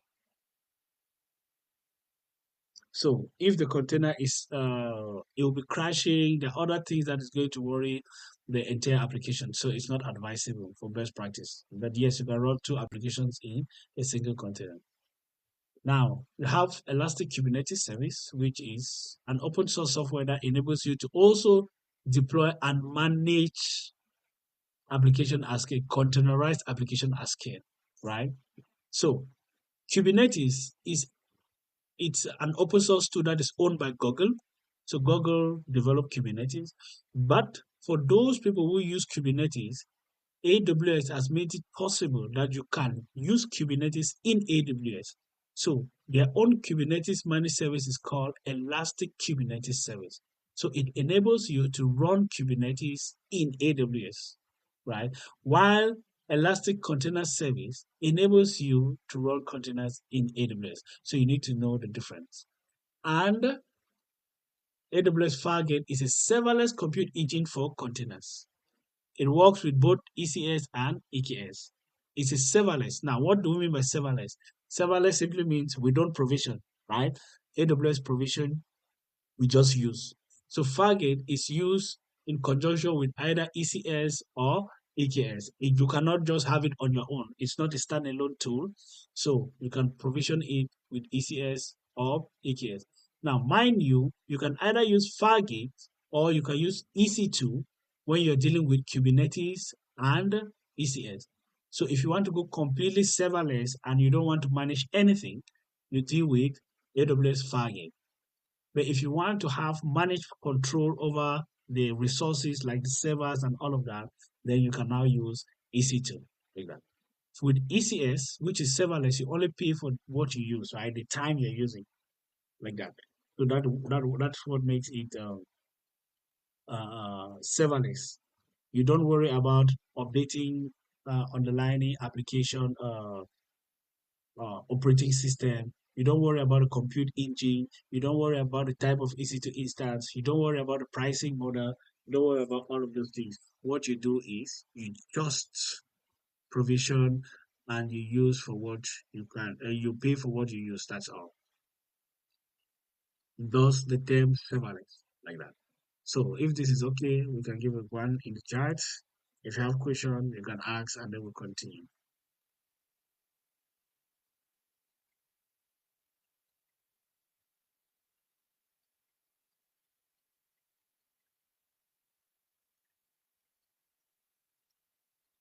All right. So summary. The summary, we already know all the summary. So let's go to quiz. This is my best part. Let's see how we can remember things now. This is entirely up to you guys to answer. I'm not doing anything. Majority with the vote. Question one. Are we ready? Question one. Question one. You want to use Amazon instance for a batch processing workload. For a batch processing workload. What would be the best EC2 instance type to use?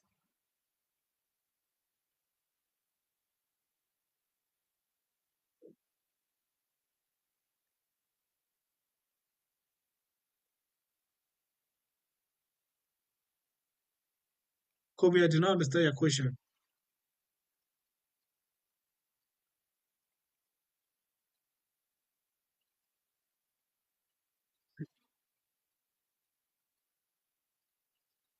So, A, general purpose, B, memory optimized, compute optimized, storage optimized. So if you want to use for batch processing workload,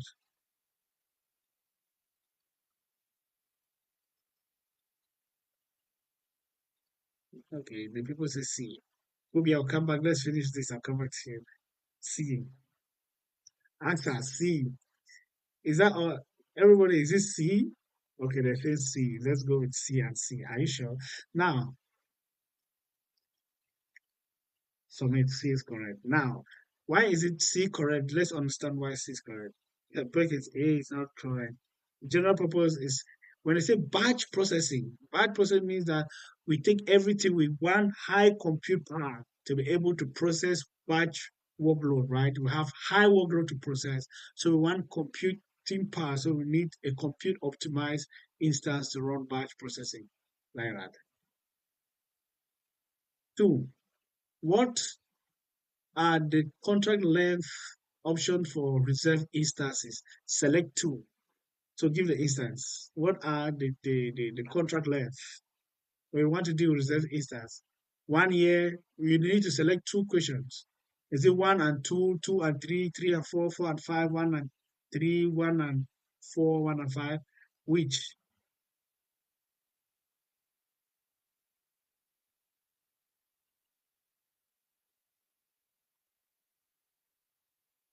Okay, one and three. In most cases, it's one and three. Yes, reserve instances is one and three. So correct. You either have it for 1 year or 3 years, right? Now, you have a workload that will run for a total of 6 months and can withstand interruptions. Hear the grammar well. And can withstand interruptions. So it means that it can be interrupted at any time. It can withstand interruptions. I mean, withstand. What will be the most efficient AWS processing option that we're going to use? Means that it can be interrupted, which means it can withstand interruption. So what are you going to use? Cohesive B, spot instance. The most cost-effective instance, which can withstand interruptions. Look at the key term. Withstand interruptions, most cost-effective instance. So, only one person had his answer B. Guys, come on. Don't hear us answered. Frederick, where are you? Kobe, Sam Ray, Sam's Ray. Where are you guys? Johnson,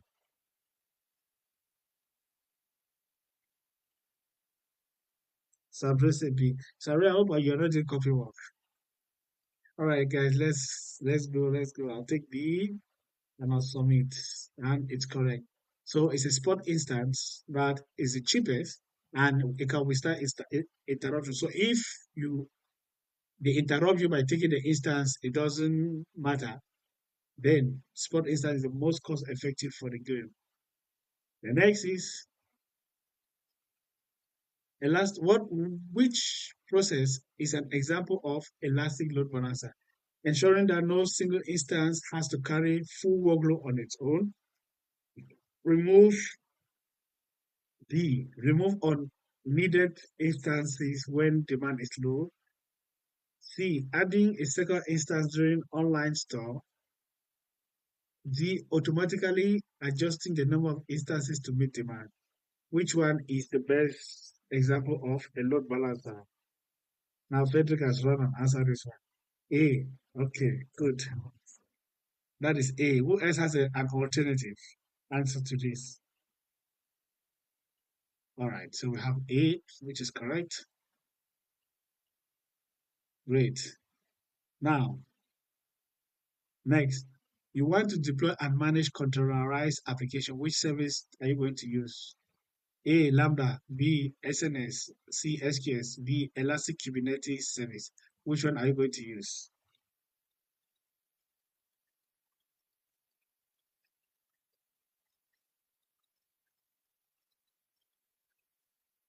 Answer.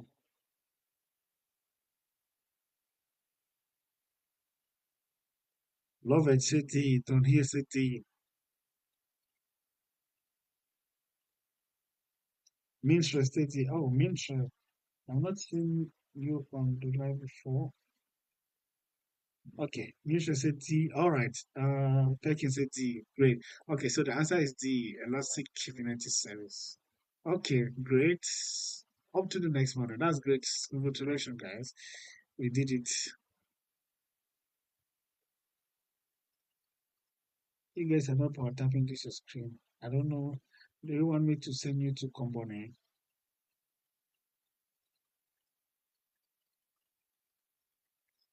All right. Hey, it's now I'm seeing Frederick's answer. Frederick, where is it? Lambda is to run serverless workload, not containerized. You see here, the key term here is containerized. So containerization, we have Kubernetes or Elastic Container Service, ECS. All right. So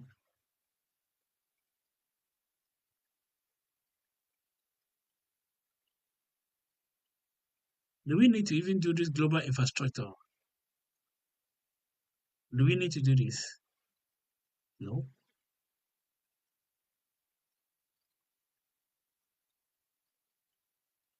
All right. Anyway, we'll just watch it because we did this extensively with the Easter class, which most of you were there. So global infrastructure is just AWS global footprint where AWS is found, right? So we know that a region is the geographical area, right, where AWS is present, like in a country, or that geographical region. That's what we call it a region. Then Regions now have what we call availability zones. Availability zones are the actual data centers that are found in that region, and each region has at least three availability zones, right? Then we talk about the edge locations. And edge locations is just like an agent to the data center, right? So I used MTN Mobile Money to explain the edge location part, right? To say, you know that MTN offices are found everywhere, right? But then you have those people that are doing Momo that are having their call box at the roadside. You see that they are agents representing what?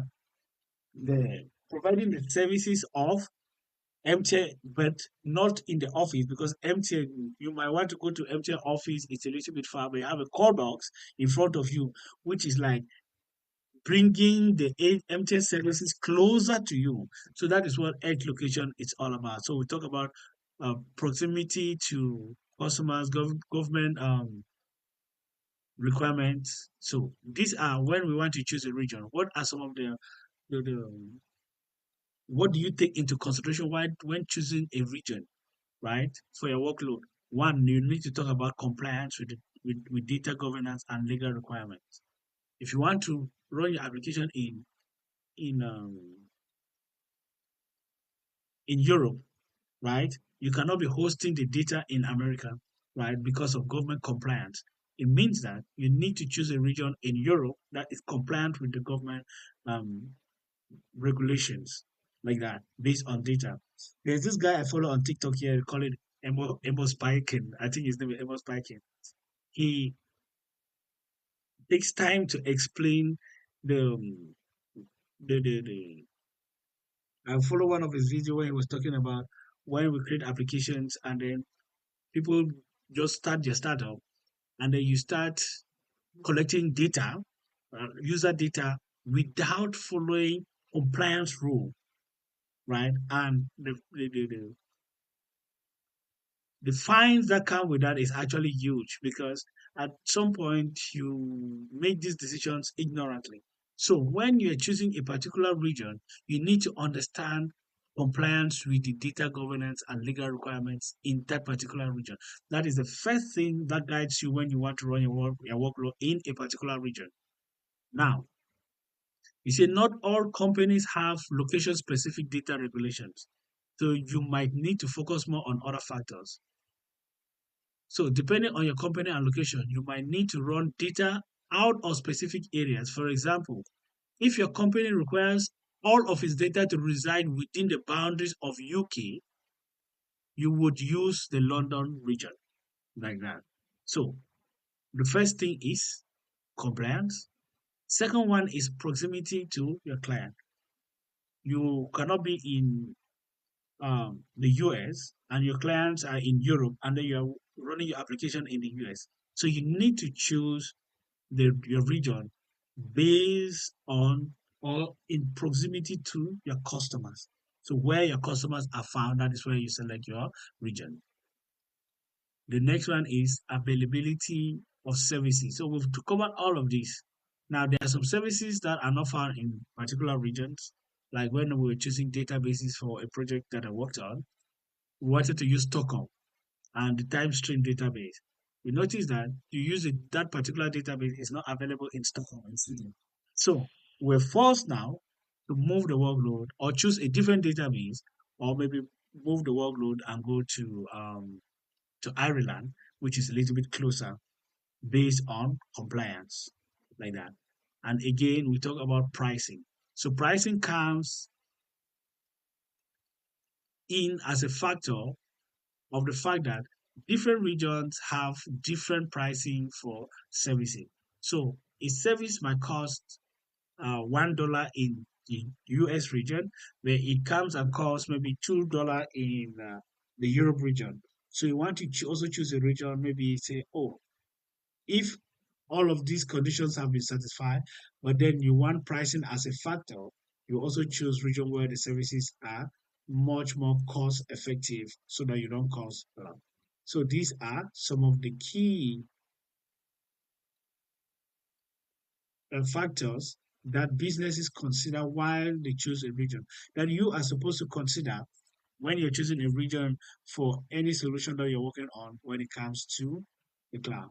Now, availability zones. We know that availability zones are the actual data center. You can see here, it has actually been put out here. So the regions are in yellow, which is the geographical location, and then you have the availability zones, which are in the actual data centers found in this region, like that.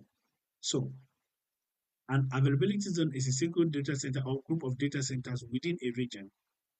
Now, they are located tens of miles apart from each other.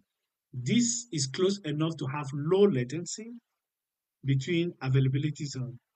However, if a disaster occurs in one part of the region, they are distant enough to reduce the chances that multiple availability zones are affected. Now, what does it mean? It means that they are kept apart, close enough so that you can have data, they can easily, you can synchronize the data across the different availability zones, but far apart so that if there is disaster and it affects one availability zones, the other availability zones will be up and running to still serve your workload.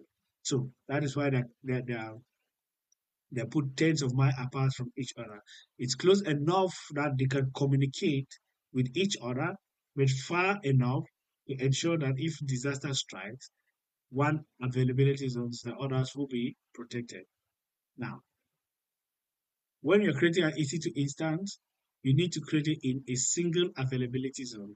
You can either choose to create it in 1A, 1B, or 1C. So which data center you want to create your EC2 instance. Now, this is one availability. But if you want your EC2 instance to be highly available, you can then say that I'm creating my EC2 instance or using an auto scaling group, creating one in data center A and then creating one in data center B. Now we're talking about multiple availabilities. And so we're talking about high availability. And if you want it to be higher, super high available, we're going to create it in three. So you see that if one instance goes down or one availability goes down, we still have our EC2 instance in the other availability zone in case of availability zone failure, like that. So that is why we have multiple availability zones to ensure that we have our data up and running at all times. Now, knowledge check. For guidance on navigating this question, please use your keyboard and expand the answer. Now, which statements best describe availability zone? One, a geographical area that contains AWS resources. Two, a single data center or group of data centers within a region. Three, a data center that has AWS services used to perform specific operations. Four, or D, a service that you can use to run AWS infrastructure within your on-premise data center in a hybrid approach. Now, which is the correct answer? A, B, C, or D? Which statement describes availability zone?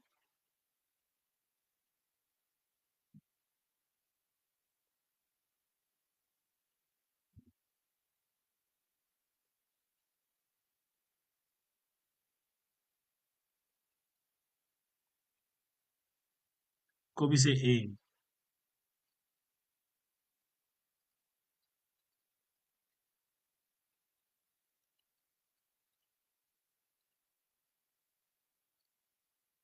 Ferdi say B. Who else? We need majority. Come on.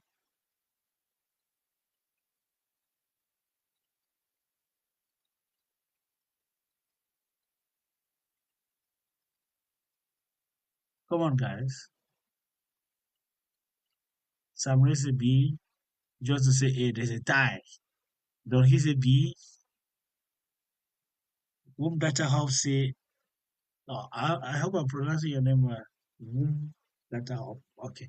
Whom Data House say B. All right. So Mr. B is taking the lead. Now, a geographical area is not an availability zone, right?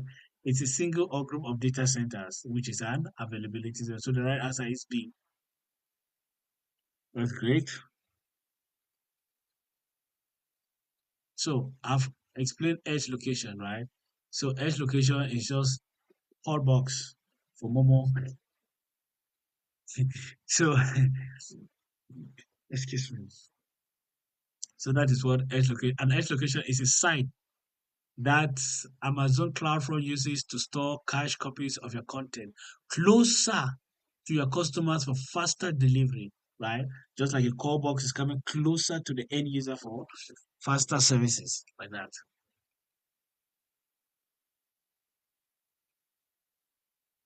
So that is what an edge location is. You can open each one of it. One, suppose your company data is stored in Brazil and you want customer who live in China to provide content of this to these customers, right? And you don't need to move all the contents to the Chinese region. You use edge location to get closer, to get data from Brazil, and you catch a copy to a location closer to China, and then your customers from China will retrieve the data, and then it will be as if the original content is coming from Brazil. Like that. So that's how you use edge location for coming closer to the customers. Now, how to provision, how to interact with AWS services. Is it how to provision AWS resources? Like that. Okay, I'm going to let me log into my account so that we can see that one in practice.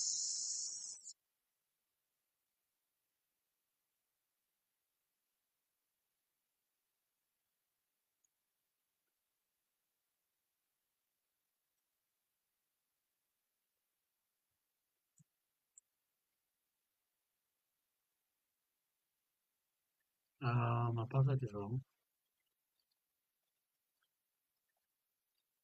Yes.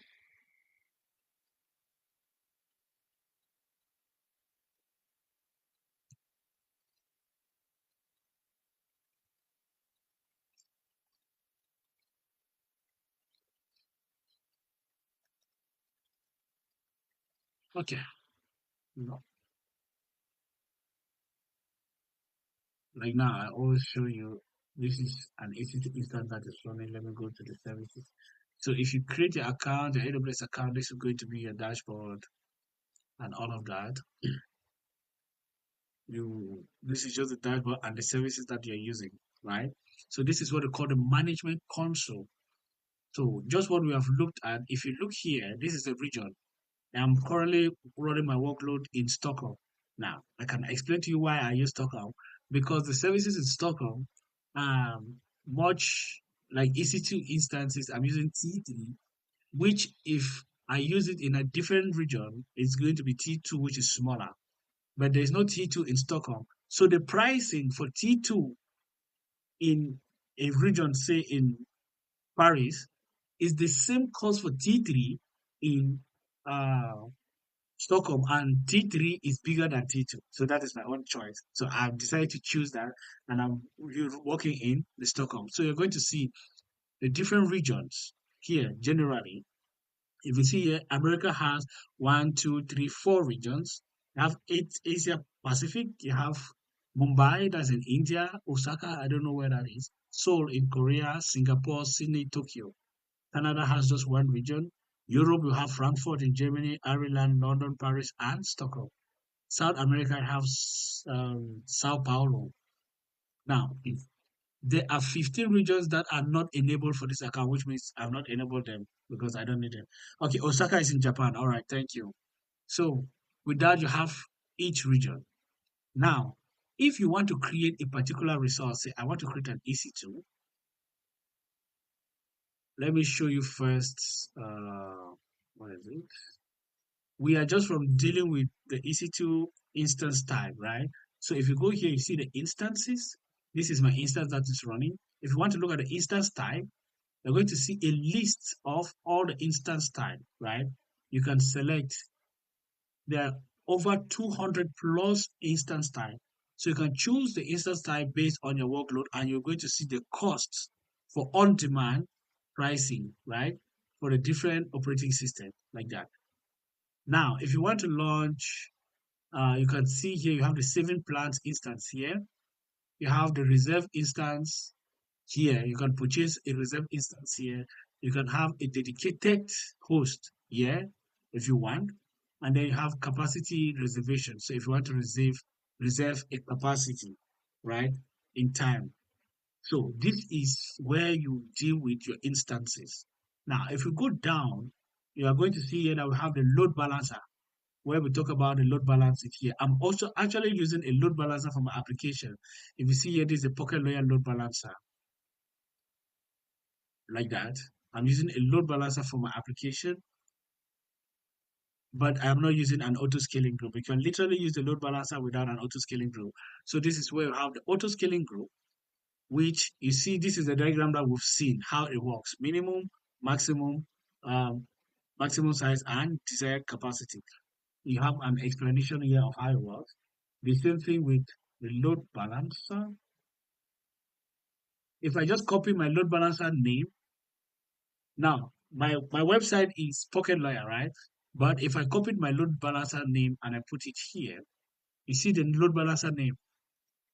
And if I hit enter, the connection is not secure. Continuing. So it's not a secure connection at this point. It's still going to open my website, but this is my load balancer endpoint, like that.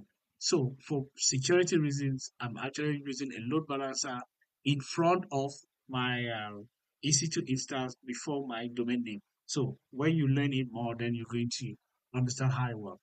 So this part is the EC2 in the management console. So that is how it works. I can literally switch my region and go to America, and now I am in the US. And if I check instances, you see that I do not have any instance running in the US.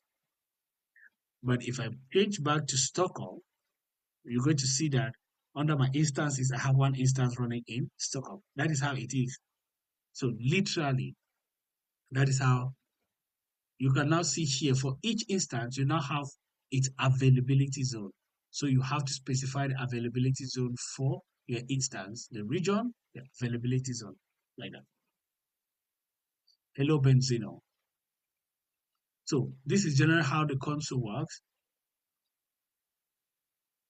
If we go back, you can see a list of all the services they compute. Container services, we have seen container. If I click container services, you see here that you have, this is the Elastic Container Service, Elastic Kubernetes Service. These are other Redshift and container registry that are added there. You have compute.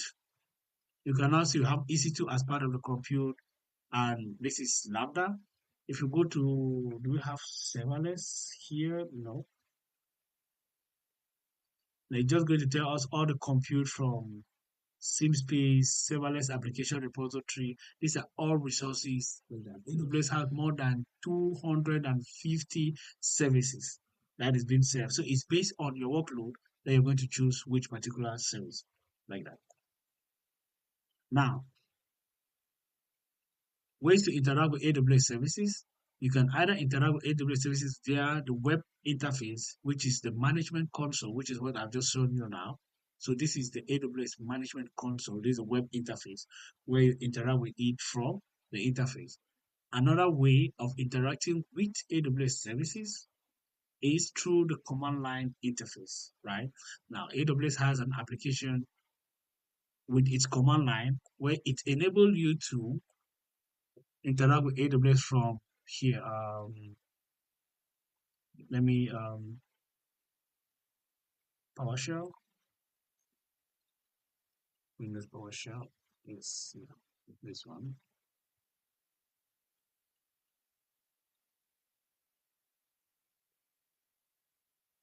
It's not opening.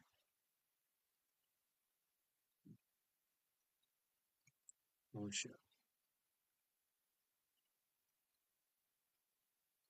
All right, yeah, this one. So this is command line interface where you're just dealing with code and everything. So you can literally install AWS. If I type AWS here, it will tell me that AWS is not available. So you see error, the term is not recognized, right? Because I've not installed AWS on this computer. So if I install AWS here, Just give me a minute. Say install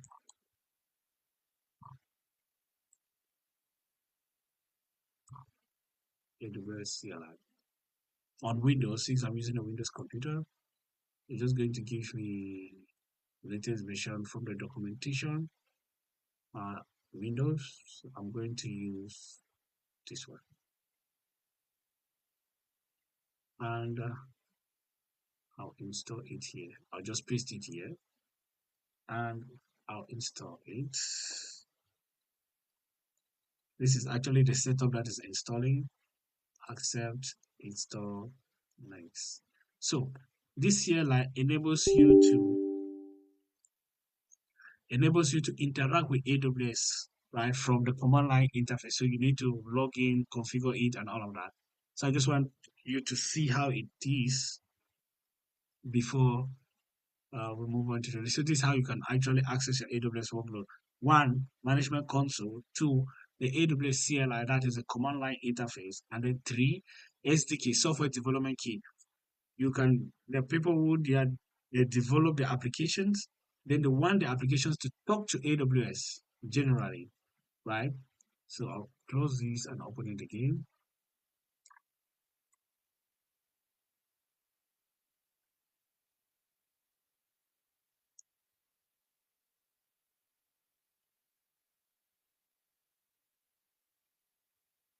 So now if I take AWS dash version,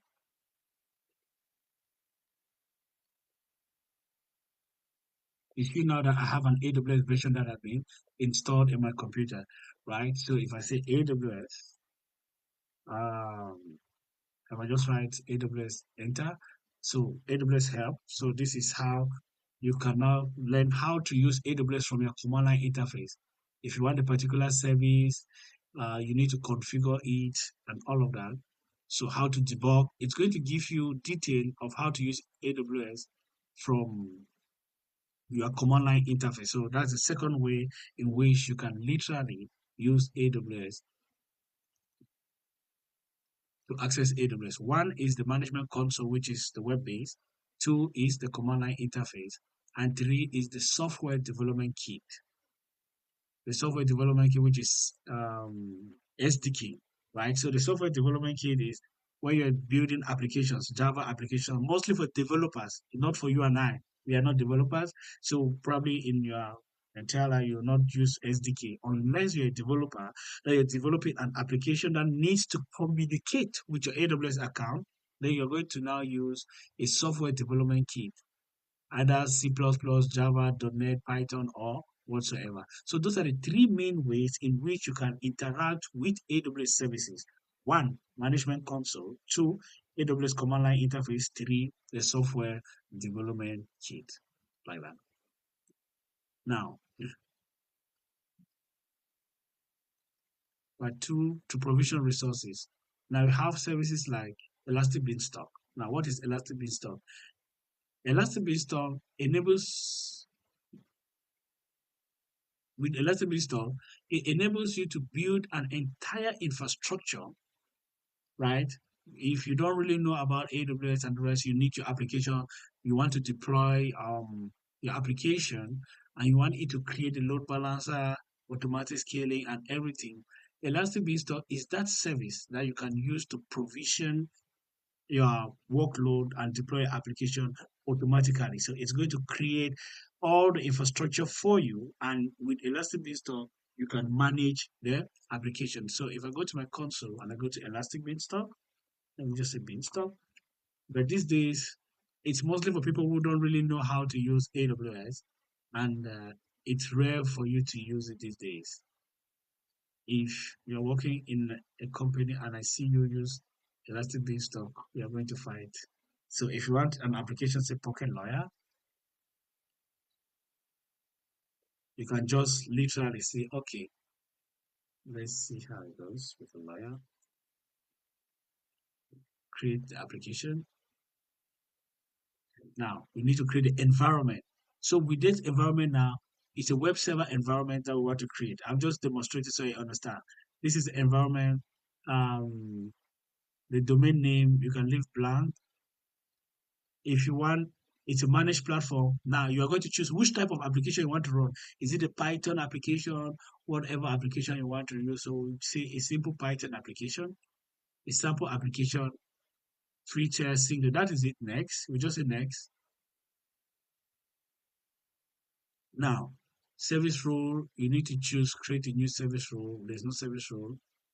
This one is advanced. You need to choose a profile, and the rest you go to next. We need to create this by force. So with that, the service role for Elastic Beanstalk next. I'll just create one next, and I'll create it. Create a role. So the role has been created. If I come back here and I refresh this, I have a service role. Then is it instance profile? Create one.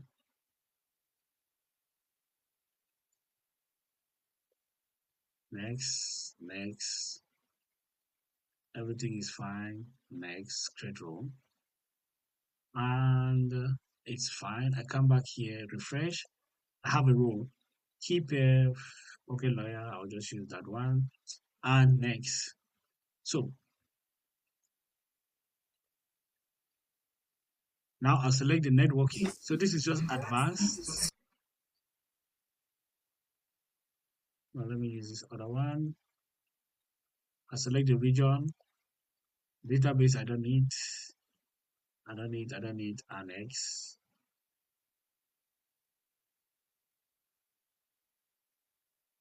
Everything will be as default. I'll use default on-demand instance, spot instances, not on-demand. So you just choose everything and then it's going to create everything for you automatically. Yes, Benzo. Yeah, man, I like what you're doing. I'm very, very curious. Is this DevOps thing like me being a Scrum Master working in this environment? I just wanted to really know the backside of this DevOps and everything that they do. And sometimes it's hard to ask in the group what did they do exactly and stuff. So me coming on your page today, I really want to know: is this something that is for everybody, or is for developers, or there is a way that somebody can learn? No, it's actually for everybody. This is just the basics for introduction to cloud computing. We're doing the cloud practitioner course to introduce people to AWS concepts because I realize that a lot of people have a lot of issues when it comes to transitioning, and they meet with a lot of how do you call it? A lot of strong terms later on where they have not understood the foundation, right? So we're starting doing the foundational course to introduce everybody to the course. We're taking certifications to ensure that we are serious with what we're doing and all of that. I see, I see, I see. So the foundation is necessary for the long run. That's what you're trying to Yes, say. it's necessary for the long run. Exactly. So Okay, okay, okay. So this is what you're going to do. And if somebody wants that foundation knowledge and everything, how will it means the person have to contact you, or you can lay those foundation with the person through teaching or something, or what? So that is why we're doing this as a class. It's a whole movement. Probably if you are up to the end of the class, which is very soon, it's a whole movement that we are doing. We started. It's a social experiment that we are doing to people who are interested to have the foundational knowledge. We have this class every weekend. We have a course material that we are following, right? Okay. You do the modules, so we're coming now to brush the modules by modules. I just throw more light on what you've already studied, and then we have questions, we tackle them while preparing for our certifications. Like that. So it's a step-by-step process. We have like a one 1 year period to gradually transition people to the cloud and to DevOps or whatever. But if you are doing a more advanced and robust training for the cohort, like you see there for previous learning, we have like a DevOps class which is starting June 25th. It's a whole different. That one is a paid course. but this one I'm doing it for free. Okay, okay. No, I see this one here. This one is June 25. Yes, When you mean robust, what that means it's a, because I see it as like a boot camp. I'm not yes, a it fan is. of a boot camp. I've been attending that, and I don't really get the use of them, because after that, like this foundation, if you don't have this foundation and the all these things, count yourself. After that, you're still wanting. Exactly. So I think that from our own case, okay, Frederick and the summary are our headbox. Okay, so in our own case, I think that we are taking it because the bootcamp, I'm actually the co-founder for the bootcamp which I teach. So understanding this for the past years, I think that we are all about evolving. That is why we are coming doing this out here. That it's a gradual process. It's not a rush because I think that a lot of us do bootcamp like a sprint, right? Which is supposed to be a marathon, taking the time from foundation and growing people up right up to the job acquisition and all of that. But that is the basic which a lot of us that run boot camps fail to actually instill. And so I think that yeah, it's just about encouraging the community to take it from the very beginning. Even if you have to go to a boot camp, but that foundation, you should have it so that you are not like really very lost or you know. So people will follow up, and not everybody is going to follow up. But if there is that foundation, then I think that yeah, there is a greater possibility to succeed in any bootcamp.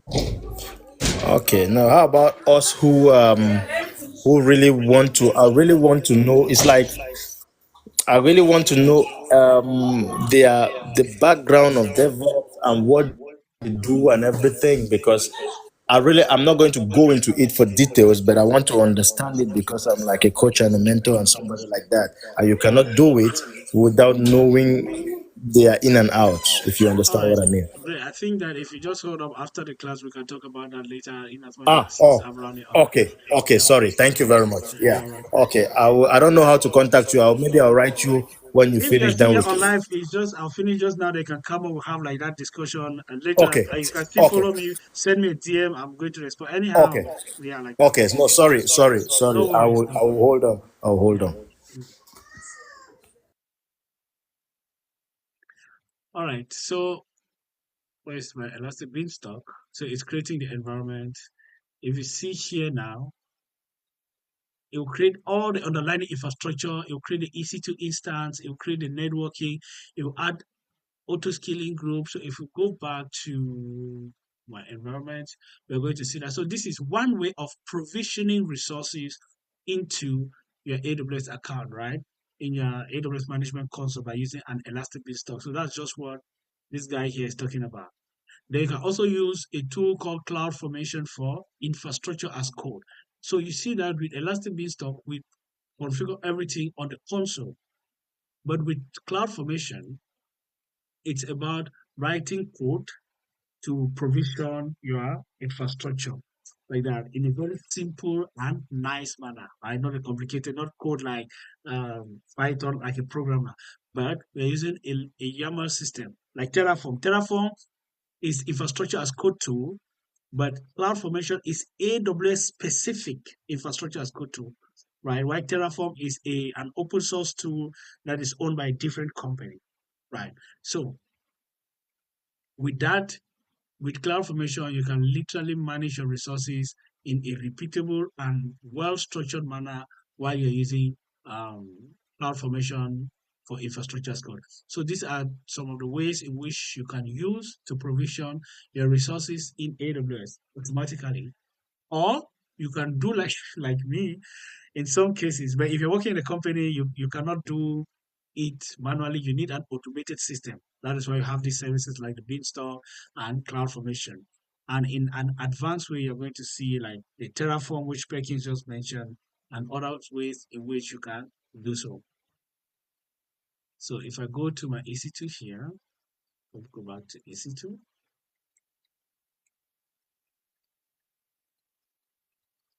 and I go to my region, you now see that I have two instances that is running, right?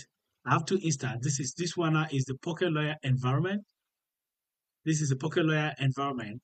which is running on T3 micro, and it was just provisioned now because you see it has a security group that is provisioned by AWS Elastic Load Balancer. So if you check it, you're going to see, let's go into details. Let's open and then go to the detail. So you see everything is provisioned by the Elastic Load Balancer. You see here the location, Amazon Linux Elastic Load Balancer, Python, da da da. So if you see, that is Elastic Load Balancer creating all of this for you, right? Without you going to create your EC2 instance, you just tell it what you need, it's going to build it for you. So that is one way of provisioning your resources in AWS. Another way is the cloud formation, which you need a code, right? You need to actually write the code and then use cloud formation to provision your resources. Like that. So those are the two ways in which you can provision resources.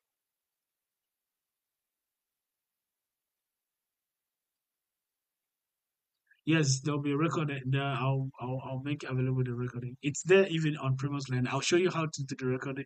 The recording is missing. Okay, so that is it for this module. If you go down, this is a summary which we are not going to do, and then we have quiz time. Now test your knowledge. Which statement is true for AWS global infrastructure? One, a region consists of a single availability zone. An availability zone consists of two or more regions. A region consists of three or more availability zones. An availability zone consists of a single region. So which one is true for AWS global infrastructure? A, B, C, or D? Answer.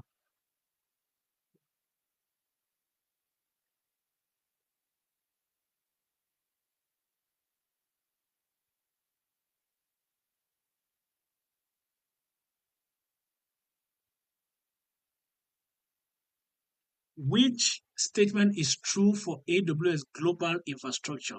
A region consists of a single availability zone. B, an availability zone consists of two or more regions. C, a region consists of three or more availability zones. And four, an availability zone consists of a single region. Which one is correct?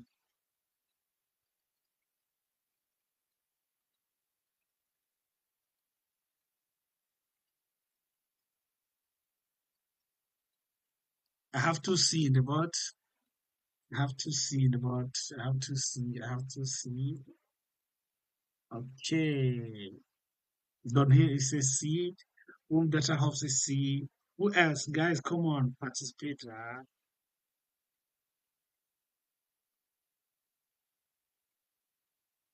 Okay, let's submit. The answer is correct. The right answer is C. A region consists of three or more availability zones.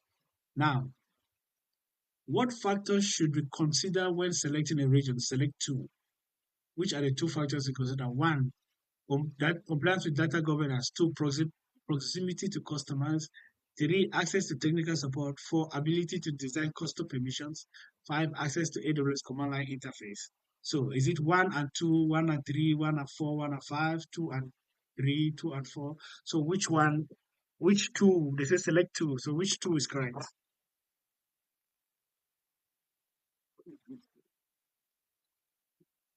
Don't you say one and two? They can say A and B.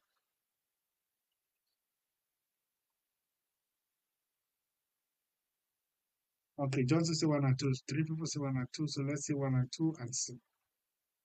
All right, that is correct. Okay, who does say one and two? Great. Now, which statement describes Amazon CloudFront? A service that enables you to run infrastructure in hybrid, a serverless compute engine, a service that enables you to send and receive message between software components, a global content delivery service. Which one describes CloudFront? A, B, C, or D?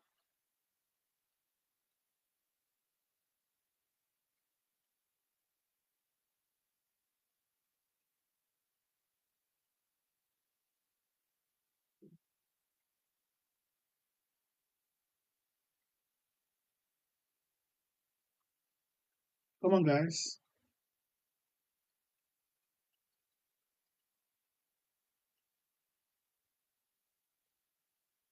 A, B, C, or D?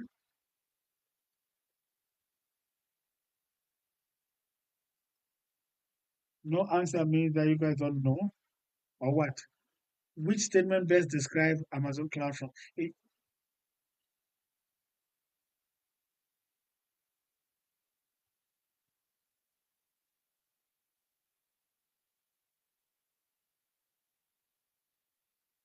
Thank you, say B.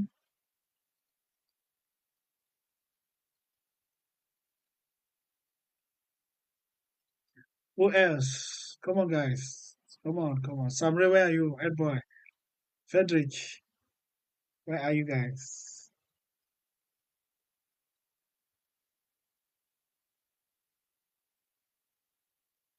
Thank you, say D.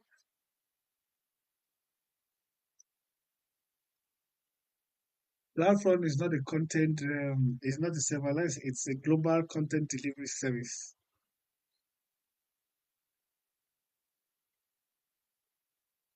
I mentioned CloudFront when we were looking at edge location that is responsible for taking content to the edge locations. So it's a global content delivery service. Anyway, it was not detailedly given in the course, so could be a that could be one of the reasons.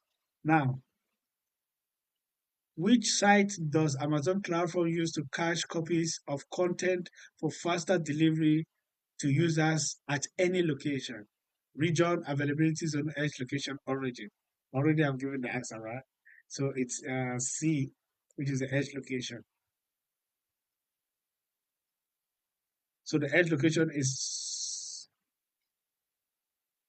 used to bring content right closer to the customers. Now, which one is this? Since when do we do Outpost? Which actions can you perform with AWS Outpost?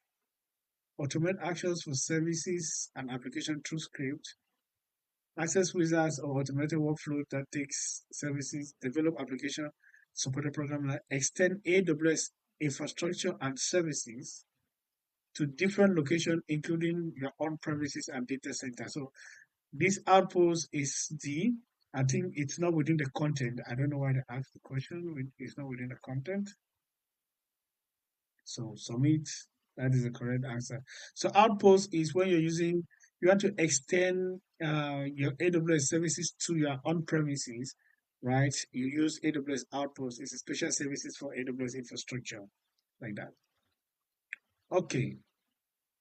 So we'll stop here, and the next module we are going to do is module 4, which is networking. And then, so we're going to do module 4 and 5 next weekend, like that. So we'll stop here for today. And I hope that the class was okay with you guys. So now it's discussion time.